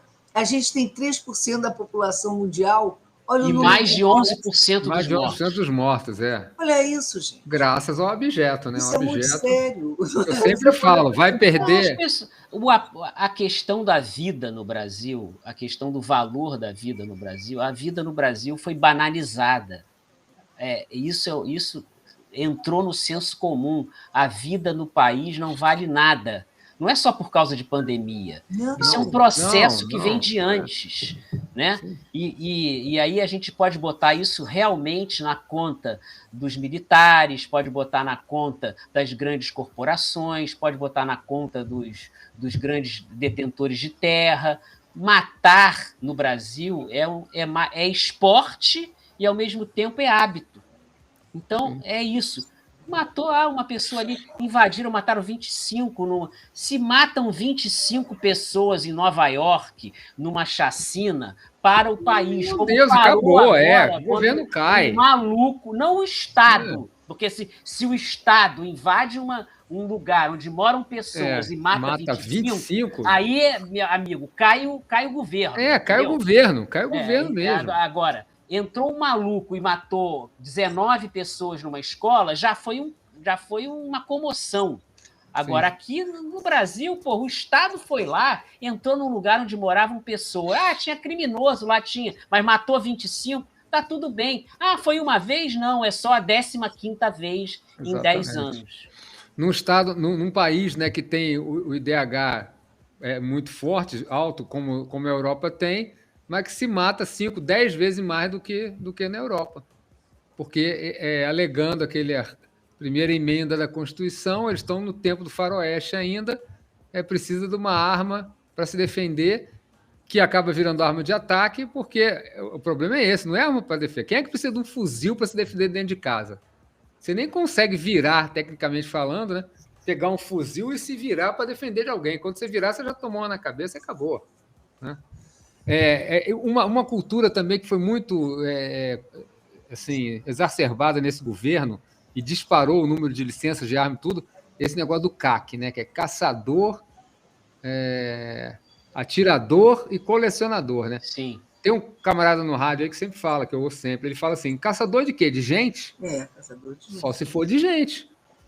A caça é proibida no Brasil, com raríssimas exceções no Rio Grande do Sul, que eles liberam a caça em alguns períodos por causa de alguns animais lá que viram praga, né? Então eles liberam durante pequenos períodos para controlar aquilo. A caça é proibida no Brasil, cara. Então por que tem um negócio oficializado? Você tem carteirinha de caçador e você pode ter 60 armas em casa. Tá, enquanto isso, eles vão lá no Sana, onde eu tenho sítio, no meio da mata, da floresta. O cara que mora mais perto de mim mora a 500 metros, tá? Tem uma casinha lá, é um matuto.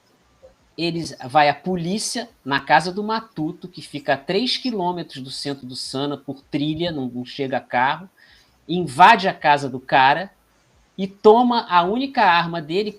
Qual é a arma? Para que a arma dele? Porque ele mata cobra, ele mata, de repente, um bicho para comer, entendeu? É só isso. Uma espingarda velha, Nunca apontou a arma para nenhuma pessoa. Agora vai lá e toma a arma do sujeito. Agora, para o CAC, o sujeito que vai lá para o clube de tiro, né, para o policial aposentado, tem 50 munições. Isso aconteceu, Ricardinho? Aconteceu. Estou contando um caso que realmente aconteceu. Mesmo, né? Não é chegar lá, por favor, me passe sua arma. Invade a casa do cara, quebra a porta, mete o pé na porta. Dá porrada no cara e toma a arma dele. Isso é polícia? Polícia oficial. Dizer, o perigo da cidade grande não chegou lá, mas a polícia já, né? O modus operandi, né, da nossa gloriosa polícia militar já chegou. Meter a pé na porta do matuto, cara. É o que eu falo, vai perder a eleição, sabe por quê? Em parte, sabe por quê? Nós falamos de Covid aí, né? Porque muitos dos eleitores dele morreram ouvindo esse discurso idiota dele. Que não é para ficar em casa, que não é para usar máscara e não é para tomar vacina. Morreram muitos. 666 mil pessoas. Isso, Nós vamos sair agora, hoje, talvez hoje, amanhã, vai passar para casa dos 667 mil. Apesar de ser triste, um número muito triste, mas eu acho bom sair desse 666 aí, né? Porque é um número péssimo, já é desgraça demais, né? Já é desgraça demais, né? Mas é bem simbólico, né? Bem simbólico. É bem simbólico, É bem simbólico. Olha, eu queria levantar um pouco, assim, a gente acaba, se todo programa a gente chega nesse nível pesado, assim, de discussão, mas é importante, evidentemente, que o 60 e Blau é aqui para a gente debater o que realmente toca no nosso coração, o que toca na nossa mente, e fazer as conexões. Aliás, queria pedir para você que está acompanhando a gente para dar o seu like, compartilhar o programa. Nesse clima assim, de quase chegando aí ao inverno, principalmente no Sudeste e no Sul, que a gente fica mais frio aqui, outro dia a gente estava conversando fora do ar, eu, Maria Luísa e o Ielmo, e a gente fala assim, vamos falar das nossas experiências com o vinho, né? O Ielmo se revoltou, porque ele acha que depois ele pode explicar melhor por quê, mas ele entende aí que o vinho é uma bebida nobre, né? Da burguesia. Elitista. Mas o vinho, com essa crise toda aí, principalmente a crise da Ucrânia e dos produtos estrangeiros, da subida do valor do euro, do dólar e tal, e da chegada desses produtos aqui, o vinho que a Maria Luísa gosta, que é o vinho do Velho Continente, que ela já me confessou, vai ficar mais caro, né? Como é que você vai sobreviver a isso, Maria Luísa? A essa crise? Já está caríssimo. A esse impacto. Esse impacto gustativo, sensitivo, não é? Porque o vinho é uma outra conversa. O vinho, olha aqui, nós estávamos nos bastidores hoje, e aí o Elmo falou mal da água. Né? Falou, água não foi você, Elmo, que falou? Eu fui buscar uma cerveja, o Ricardinho falou, eu falei, água já era. Então, eu primeiro quero fazer uma defesa da água, viu? Com certeza, eu falei brincando. tem um pequeno versinho do Paul Claudel, aquele poeta francês, né, diplomata, que é irmão da Camille Claudel, né, que ele diz assim: ó, a água nos produziu, o azeite nos penetrou e consolidou, o sangue nos decantou, o pão nos nutriu, nos alimentou, né? E o vinho nos iluminou. Pois é, o vinho dá esse estado de alma. Não é? E Elmo primeiro vai dizer por que o vinho é elitista, porque eu vou desconstruir esta sua ideia, porque eu vou ler aqui, olha, o Baudelaire, o Baudelaire. Baudelaire. Vou ler o Baudelaire. Charles Baudelaire. Carlinhos Baudelaire. Exatamente. Eu vou ler um poema aqui, O Vinho dos Trapeiros, para você ver que não tem nada de elitista. Fala do elitismo do vinho aí, vai. Fala do elitismo do vinho. Não, eu acho assim, o vinho é elitista. Depende da realidade, depende de onde você vive, depende do clima onde você vive, né? Um cara que, aliás, queria mandar um beijo aqui para o Tino Marcos, que o pai dele, né, que é um grande amigo que já se foi, e ele tomava uma taça de vinho, o pai dele era espanhol, de Madrid, né, e tomava uma taça de vinho todo dia, uma no almoço e outra na janta, né? E eu falava, olha, o senhor, seu Faustino, o senhor trouxe para cá um hábito muito bom, agora não sei como é que você aguenta, num calor desse, tomar um vinho, e ele tomava, assim, em temperatura natural, que é o aconselhável, né, para os vinhos, principalmente o vinho tinto, né? E eu falava com ele, meu sonho é um dia morar num lugar que me permita almoçar com uma taça de vinho. Eu nunca tive o hábito, eu queria ter até o hábito de tomar muito vinho. Eu sempre fui assim, voltado mais. Primeiro, na juventude, a gente bebe tudo que é barato, né? Então eu falo, o ano que eu mais bebi na minha vida, eu tinha 17 anos. Não aconselho ninguém. Né? Até 17 anos ou beber? Não aconselho ninguém a beber tanto com 17. Porque você pode vir adquirir sequelas que depois vocês não vão conseguir beber mais. Mas eu bebia com 17 anos, eu bebia gin no bico da garrafa esperando o ônibus. Que beleza. Andava. Era uma turma da pesada, né? E a gente ia para as festinhas e quando chegava nas festas e tinha só cerveja, a gente falava, vamos embora que essa tá fraca. Entendeu? Vamos embora que essa tá fraca. Então, imagina uma cachaça, né? Conhaque mel, né? Conhaque mel. Sim. Exatamente. A gente bebia daquilo ali para cima, né? Tinha um verdinho também, como é que era? Um licor de menta. Tudo que era 25% de teor alcoólico para cima era com a gente, né? Então eu não tive. Aí posso mostrar meu vinho já, Ricardinho? Como você quiser. Mas vamos ouvir o Baudelaire.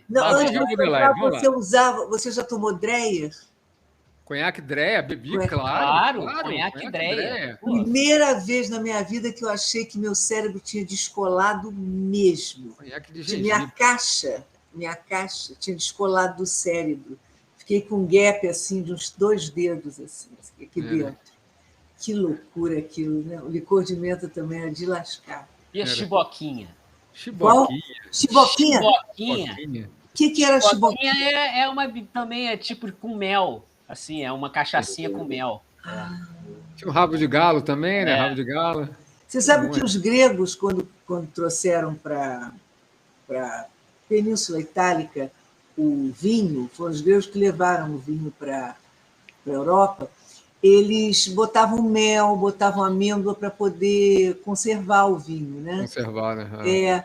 Depois foram aquele povo da Gália, aquela pequena aldeia da Gália, não é? Que venceu os romanos, né? Ou seja, no que é a França, né? Foram eles que descobriram que podiam conservar o vinho nos barris de carvalho, né? Então, aí fez-se a luz, iluminou-se.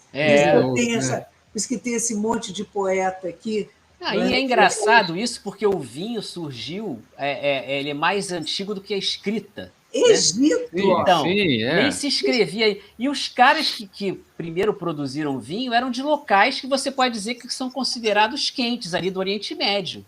Então, querido, né? Essa questão de tomar o vinho no local frio ou quente é bem relativa. Por isso que eu falo, depende tudo do local e do tempo. Naquele tempo, primeiro, eles só tinham vinho, não devia existir nenhuma outra bebida lá. E segundo, eles não tinham geladeira para tomar nada gelado, não. Não tinha. Olha só. Qual é a opção, cara? Qual é a opção? É um preconceito contra o vinho. Por favor, Baudelaire. Olha, Baudelaire, vai lá, Baudelaire. Vinho dos trapeiros. Trapeiros, aqueles caras assim que pegavam trapos na rua para vender. Né? Vamos lá. Eu estou lendo aqui, olha aqui. Ó. É um pouquinho longo, hein? Mas eu vou...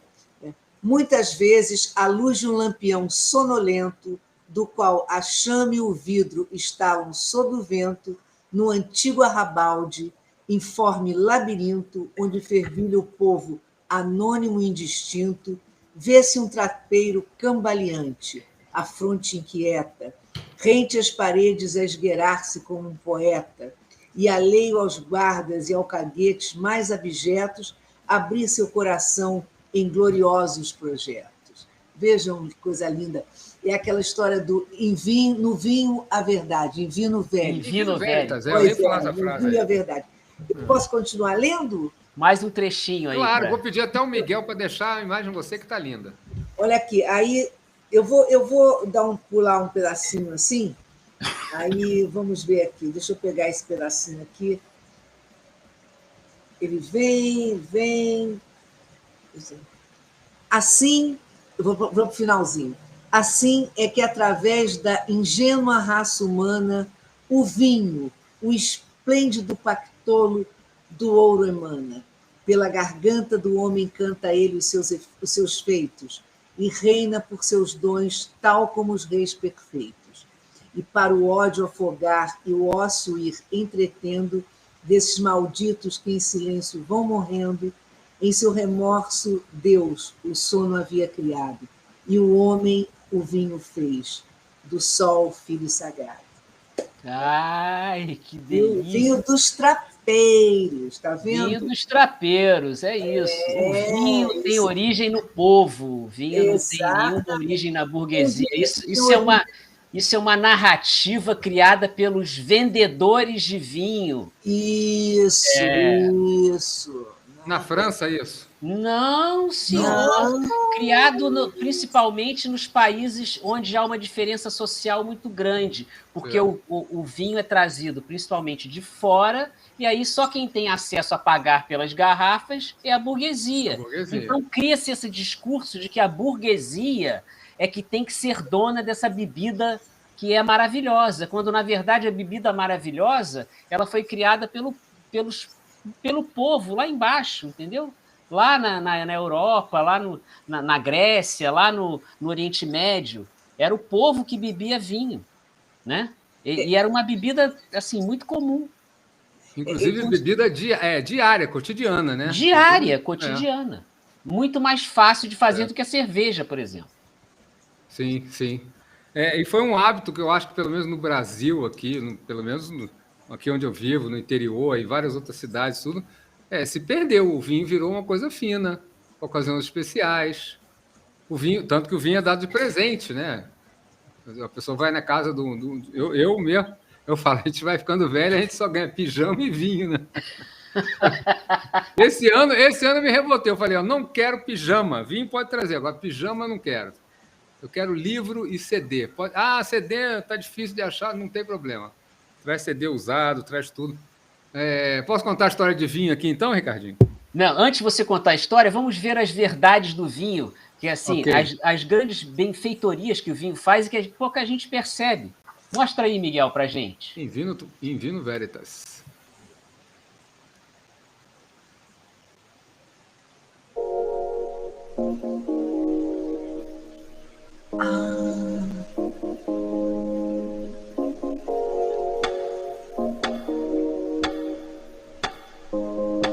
Aí, reduz os danos causados pelo fumo. Mas não fumem, tá? Tomem vinho e não fumem. Aí, libera as gorduras dentro dos vasos sanguíneos. Aí, só uma taça de vinho corresponde a 1 hora de atividade física. Quer dizer, para que eu vou malhar na academia? Tome vinho e faça um copinho. Aí. Previne doenças de gengivas. Claro, vai escovar o dente, né? Deixa de ser porco. Com certeza, né? Olha o bafo, olha o bafo. E os polifenóis lá. Previne doenças cardiovasculares, né? Aí, ó, uma taça de vinho a cada 2 dias, você tá beleza, ó. Pequenas quantidades. Regularmente, pequenas quantidades. Aquela taça de vinho no almoço é uma coisa ideal. Pô, esse é o hábito que os franceses têm, né? Sim, os portugueses, os espanhóis, os italianos. Isso. Mas isso é um dado real. A França, eles fizeram essa pesquisa. Como é que pode comer uma comida tão gordurosa como tem aquela região de Marseille, aquela pé de porco, feijoada. Como é que chama? Eu esqueci o nome dela, né? Pied de cochon. Não, mas aquela feijoada, como chama? De feijão eu não me lembro. Eu esqueci. Então, tudo com muita gordura, muito porco, né? Aqueles patês de campanha, aquilo é de uma gordura. Sim, muito grande, E eles não têm problema de colesterol.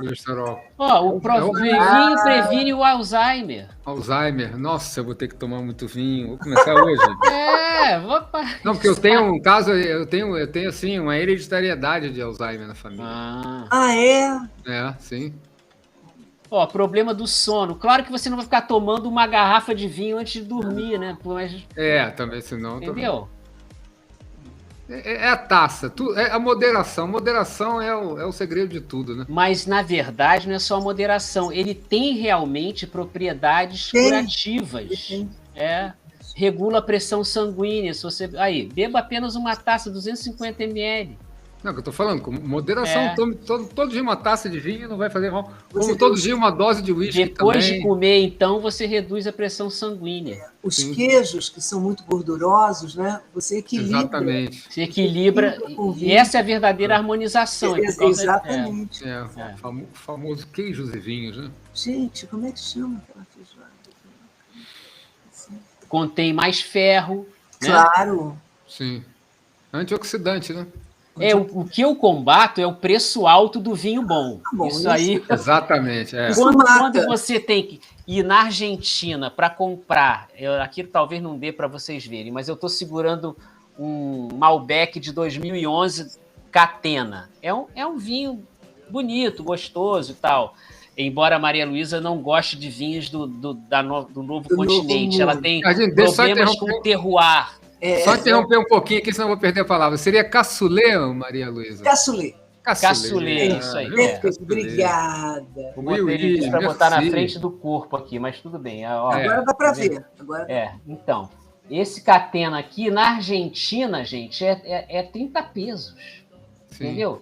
30 pesos é R$8, sei lá. É nada. É absurdo. Aqui no Brasil, você não compra esse vinho por menos de 80 pratas. Qual é a uva? Hoje, eu tô falando, mas isso aqui deve ser mais, deve ser uns 150. Mas é absurdo isso. Qual é a uva, Ricardinho? É Malbec. Malbec. É uma uva que eu gosto muito. É a tradicional argentina. Eu gosto muito. Gosto muito, mais do que algumas outras, tipo Cabernet Sauvignon, por exemplo. Depende também do frio, né? Isso, depende do que vai harmonizar. Da temperatura que vai ser servido, etc. Eu gostava muito de ouvir... diga. Eu gostava muito de ouvir uma coluna que o Renato Machado tinha na CBN, há uns anos atrás, que ele falava de vinhos. E ele falava de vinhos totalmente acessíveis, né? Uns vinhos que, assim, não era aquelas... Eu sempre achei o Renato Machado um cara fino, um cara assim, né? Refinado, mas ele falava de vinhos que você podia ir no mercado comprar e uma coisa que ele falava sempre, vinho é que nem perfume, vinho tem que ser aquele que te agrada, né? Não precisa ser o mais caro do mundo, também o mais vagabundo, tem que ser aquele na tua média ali, dentro da tua realidade. E a harmonização também tem isso aí, né? O Malbec combina com uma coisa ou outra, o Cabernet Sauvignon, já por lá fora.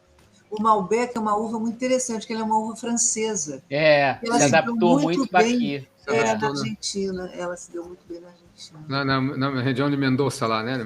Vinho mendocino. Região de Mendoza, isso mesmo. Agora, eu já também peguei a Argentina, é impressionante que eu já tive, assim, já trouxe vinhos assim de Salta, por exemplo, que é um outro lugar que ninguém fala. Sim. Maravilhoso vinho de Salta, excelente. Agora, ninguém fala porque aí entra aquela coisa do capitalismo. Não, vamos comercializar a região de Mendoza como terroir que sim, é o terroir perfeito para os vinhos argentinos, então tudo tem que vir de Mendoza. Não é uma realidade, né? Você pode...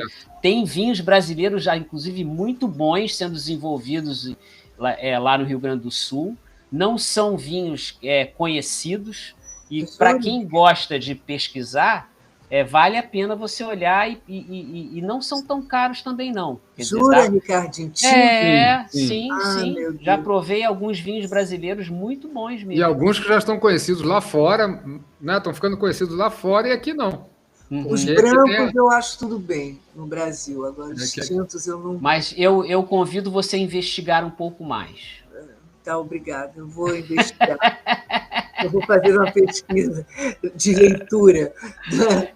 E aí, Elmo, quando é que você vai abrir essa garrafa aí? Não, ele não vai abrir essa garrafa, não. Se quiser eu abro agora. Não faça questão. Eu estou perguntando porque você quanto tempo você está com essa garrafa para conta a história da garrafa aí. Não, a história dessa garrafa eu já perdi o tempo. Eu ganhei de presente, mas eu não lembro de quando foi. E talvez tenha sido o meu aniversário do ano passado, que já está se aproximando agora. E ele é um vinho de 2021, né, da Serra Gaúcha, Cabernet Sauvignon. Eu acho o nome muito bonito. Mas eu não tive a oportunidade de abrir ainda não, por causa daquela questão da cultura cervejística aqui. É muito forte aqui onde eu moro, um calor, né? A gente tem aquela sensação, é até falsa sensação que a cerveja vai te refrescar. Eu sempre falo, a cerveja refresca a garganta e quando bate na corrente sanguínea lá vai, como qualquer bebida alcoólica, vai acelerar e você vai sentir calor no fim, né? Mas a história de vinho que eu queria contar é a seguinte, como o Miguel falou na nossa pequena resenha aí antes, das bebidas que o universitário, né? O universitário tem dinheiro para comprar o quê, né? É a bebida barata. E no último dia do CUP, o Centro Unificado Profissional, que eu estudei, fiz o primeiro ano de faculdade lá em Jacarepaguá, nós marcamos uma grande festa de despedida. A impressão que eu tenho, a lembrança que eu tenho é que era assim, eu não tinha ninguém da direção da faculdade. A faculdade, o pessoal foi embora, deixou a faculdade, sabe? As moscas, sob o domínio dos estudantes. E aí nós começamos na esquina na esquina da Rua Urbana, lá em Jacarepaguá, tinha um boteco, né, aquele famoso boteco, que era uma rua muito residencial, não tinha nada perto, sabe? Uma rua bem comprida e lá no fundo, sem saída, era a faculdade. Então a gente tinha que andar até a esquina para beber alguma coisa. Então, na chegada já, eu convidei um amigo meu que já faleceu, um grande baterista, Luiz Macarra, faleceu agora em 2019, e ele foi comigo. Nós já chegamos, já demos uma calibrada ali no barzinho da esquina. E chegamos lá, o que mais rolava naquela festa de despedida? O vinho de garrafão, né, gente? O velho sangue de boi e outras marcas aí menos famosas, né? Sangue de Bois. Famoso sangue de Bois. Sangue de Bois. Na Borgonha se fala sangue de Bois. Sangue de Bois. E era vinho e ia passando aquele garrafão de mão em mão, enquanto havia copo. Usava-se copo, depois começou a se beber no gargalo, né? E começou uma performance. Muitos colegas ali do jornalismo e turismo e letras eram músicos, tinha um palco com instrumentos, e começaram cada bandas tocando, o pessoal cantando e tal. E aí subiu um colega, nosso colega, que na época ele era mais velho, isso aí foi final de 81, né? Eu tinha 19 anos, mas ele já devia ter uns 25, 26, era um cara mais madurão, e ele era artista, ele fazia teatro, né? E ele resolveu fazer uma performance. E nessa performance ele começou no palco, né, a dançar, aquele som, aquela música hipnotizante. Mas eu lembro que a gente tinha tomado tanto vinho, a minha visão pelo menos era essa. Sabe aqueles filmes, aquele efeito antigo de filme que eles botam uma neblina em volta da tela e você consegue focar o meio? A minha ideia era aquela. E o camarada começou a dançar ali que nem uma cobra e tal, e começou a tirar a roupa. E foi tirando a roupa. Opa! E tirou a roupa toda, tá? Ficou pelado, com o corpo cheio de purpurina. Ele tinha se preparado para aquilo. Foi uma performance, né? E esse cara, aí eu vou fazer um desafio para vocês. Esse cara era do Maranhão. Então o desafio é o seguinte: como é que era o nome dele? Nossa. Do Maranhão, gente. Do Maranhão? Estrela do Maranhão. Ribamar, gente. Ah, tá. Todo maranhense chama Ribamar. Porque São José de Ribamar é o padroeiro lá, né? Então, sim. Ribamar. fez essa performance aí. E eu só sei que foi uns 3 dias para curar a ressaca, porque o vinho era daquele bem barato mesmo, comprado. Nossa! Já era um vinho barato e comprado na liquidação, né? Porque rolou garrafas e garrafas, rolaram garrafas, garrafas, garrafas, e não tinha nada para comer. Então era só vinho. Foi a despedida assim, monumental do CUP. Se vocês encontrarem alguém que estudou no CUP, pergunte. Você estava lá no último dia do CUP? Vocês vão poder confirmar essa história aí. É uma tentativa de suicídio coletivo, né? Exatamente. Tomando sangue de boi no garrafa. E até a notícia, até onde eu tenho notícia, ninguém morreu ali naquele dia. Eu acho que muita gente morreu e você não soube. Não. Morreu assim, de outra forma que eu tô falando. Sim, com certeza. Mas o que é um estômago de adolescente, né? É uma coisa impressionante, um fígado de adolescente. Um fígado, a gente aguentava tudo, né? Qual é a história mesmo do sangue de boi, Maria Luísa? Rapidamente, assim, pois pra gente fechar. Tem 2 histórias para o sangue de boi, né? Uma é que numa das guerras napoleônicas, em que a Hungria participou contra Napoleão, né, os soldados bebiam, mas não podiam beber porque estavam em guerra. Então, os comandantes chegavam e diziam: o que você está tomando aí? Aí eles diziam assim: não é nada, não, é sangue de boi que a gente está tomando. Né? E tem um vinho na Hungria que se chama sangue de boi mesmo. Né? E também tem uma história do século XVI, que quando os turcos estavam tentando tomar uma cidadezinha que fica próxima de Budapeste, de Tokaj, que é o vinho principal, é uma cidade. Sim. Né? Então, os turcos estavam tentando pegar e os húngaros. Os húngaros estavam se defendendo. Os magiares. Então, o senhor dessa localidade liberou o vinho, porque era um vinho forte, liberou o vinho para eles tomarem. Né?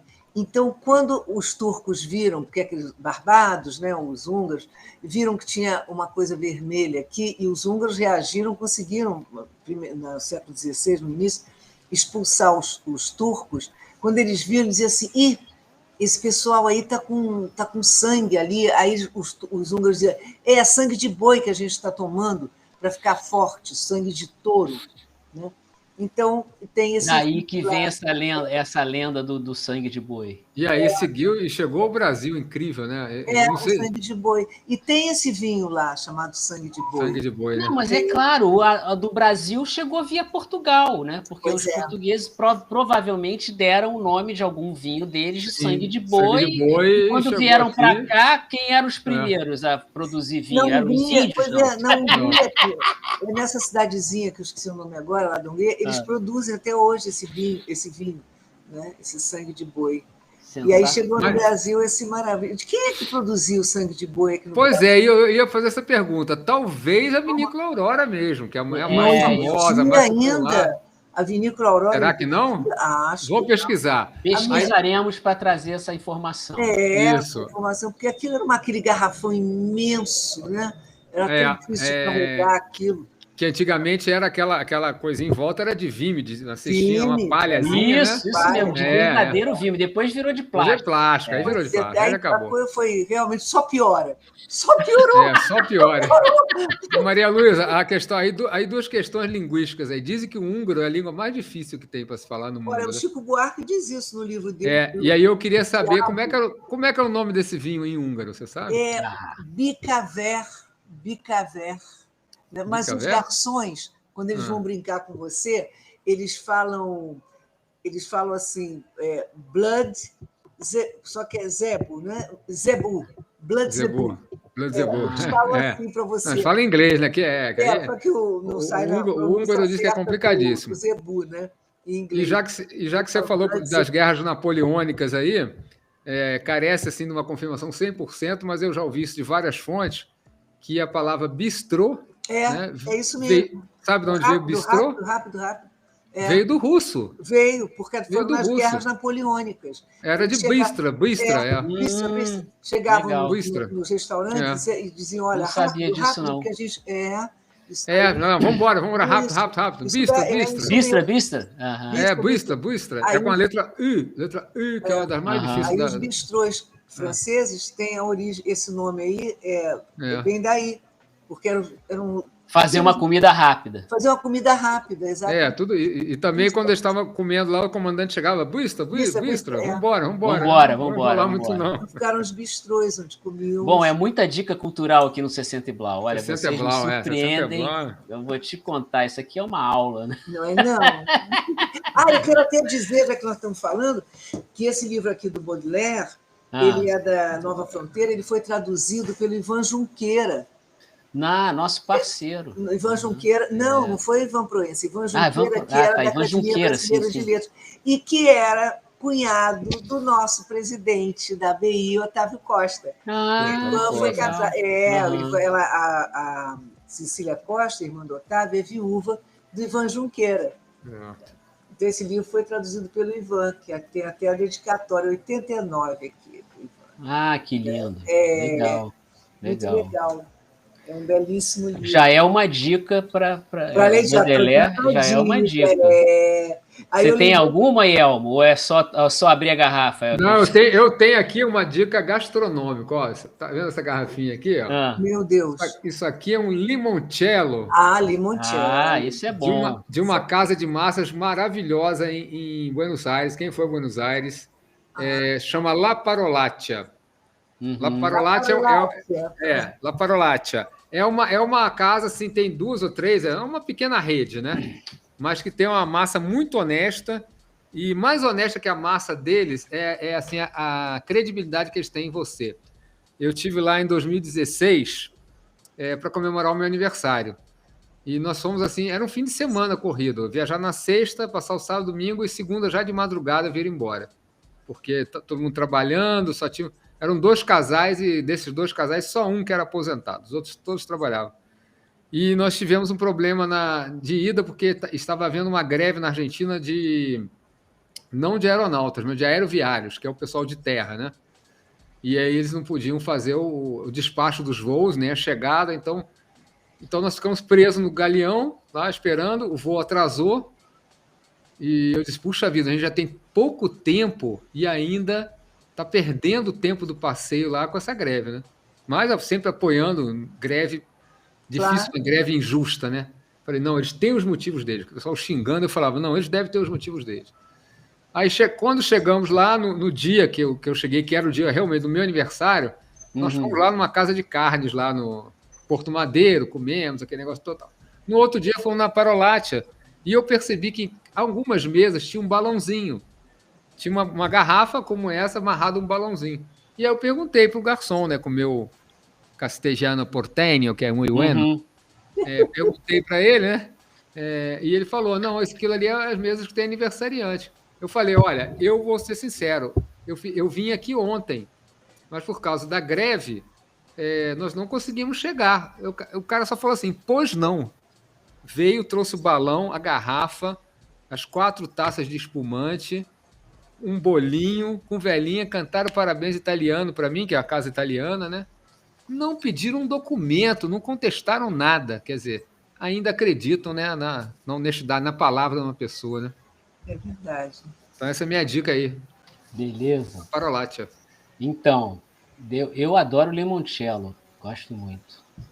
Agora, minha dica de hoje é uma dica, vamos dizer assim, que tem a ver com a luta que a gente está travando diária, de fazer as pessoas entenderem que a luta também é uma coisa que não precisa ser feita de uma vez só, né? Ela é uma luta que trava-se todos os dias, a luta de melhorar o país, a luta de melhorar a nossa situação, melhorar a situação dos nossos compatriotas, dos nossos amigos, do povo com que a gente convive, né? Eu trouxe aqui um livro de um americano, na verdade, um poeta americano que visitou no início dos anos 80 a Nicarágua, né? Como vocês sabem, em 79 e 80 a Nicarágua teve a Revolução Sandinista que livrou a Nicarágua de décadas de ditadura. E o Lawrence Ferlinghetti escreveu esse livro aqui, ó, 7 Dias na Nicarágua Livre. É um livro fininho, pequeno, são várias, na verdade, pequenas crônicas da visita dele à Nicarágua, e ele foi guiado pelo Ernesto Cardenal, né, que na época era ministro da Cultura, enfim, foi um guerrilheiro da Revolução Nicaragüense. Qual é a nacionalidade dele, do autor, Ricardinho? Ele é estadunidense, americano. Tá. O Lawrence Ferlinghetti é um poeta, né? Poeta, jornalista, famoso. E ele tem uma visão muito poética sobre a Nicarágua, que estava em momento de reconstrução. O livro é de 84, 85, né? Lançado em 85, mas esteve lá em 84. Então, a Revolução tinha apenas 5 anos, 4 anos de vida, estava bem novinha ainda. E é um relato de que conta que a revolução é uma coisa necessária e é possível ser feita, né? E antes que a gente se despeça, queria agradecer a todos vocês aí. A gente vai se despedir com uma espécie de chamado à luta, né? Um clipe que foi lançado essa semana aí nas redes sociais, que é um chamamento a todo mundo que embarca, que pretende, que tem dúvidas sobre o que fazer, tem dúvidas sobre quem abraçar, o que fazer. É uma espécie de chamamento de todo mundo a participar da luta. Um brinde, Maria Luísa. Um brinde. Tá? Valeu, meu querido. A luta. Guilhermo. Um abraço, Miguel. Até o próximo Blau. Vamos lá. Vamos curtir esse clipe, que é muito bonito. Ei, você aí, que segura a cabeça com a mão e chora, levante que a luta começa agora. Ei, você aí, que segura a cabeça com a mão e chora, levante que a luta começa agora. Ei, você aí, que segura a cabeça com a mão e chora, levante que a luta começa agora. Seja João ou Mauricinho, seja Maria ou Patricinha, de ninguém ou de família, que seja Barbie ou Emília, seja caipira ou sertanejo, seja sambista ou pagodeiro, novos baianos ou chiclete, Daniela ou Ivete. Ei, você aí, que segura a cabeça com a mão e chora, levante que a luta começa agora. Ei, você aí, que segura a cabeça com a mão e chora, levante que a luta começa agora. Seja pastor ou pai de santo, seja ateu, seja devoto, seja rabino ou sacerdote, seja Marcelo ou Lancelotti, que seja branco ou seja preta, que seja trans ou cis, que seja preparado ou poderosa, garantido ou caprichosa.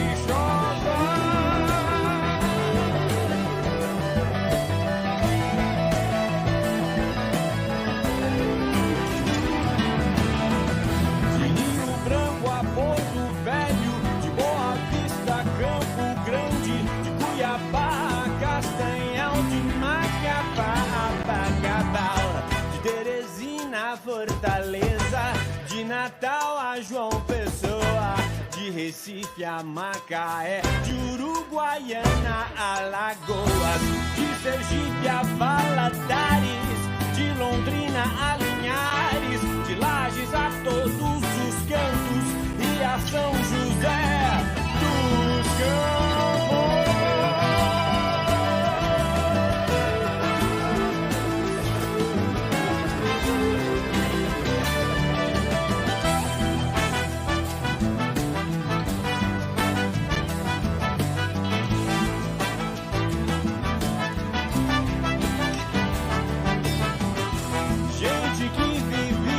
Centro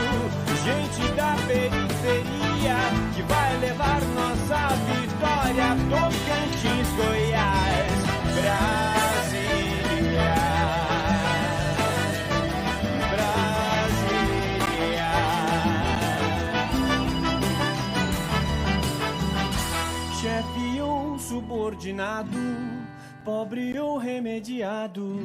Vamos impor nosso humanismo e acabar com esse fascismo.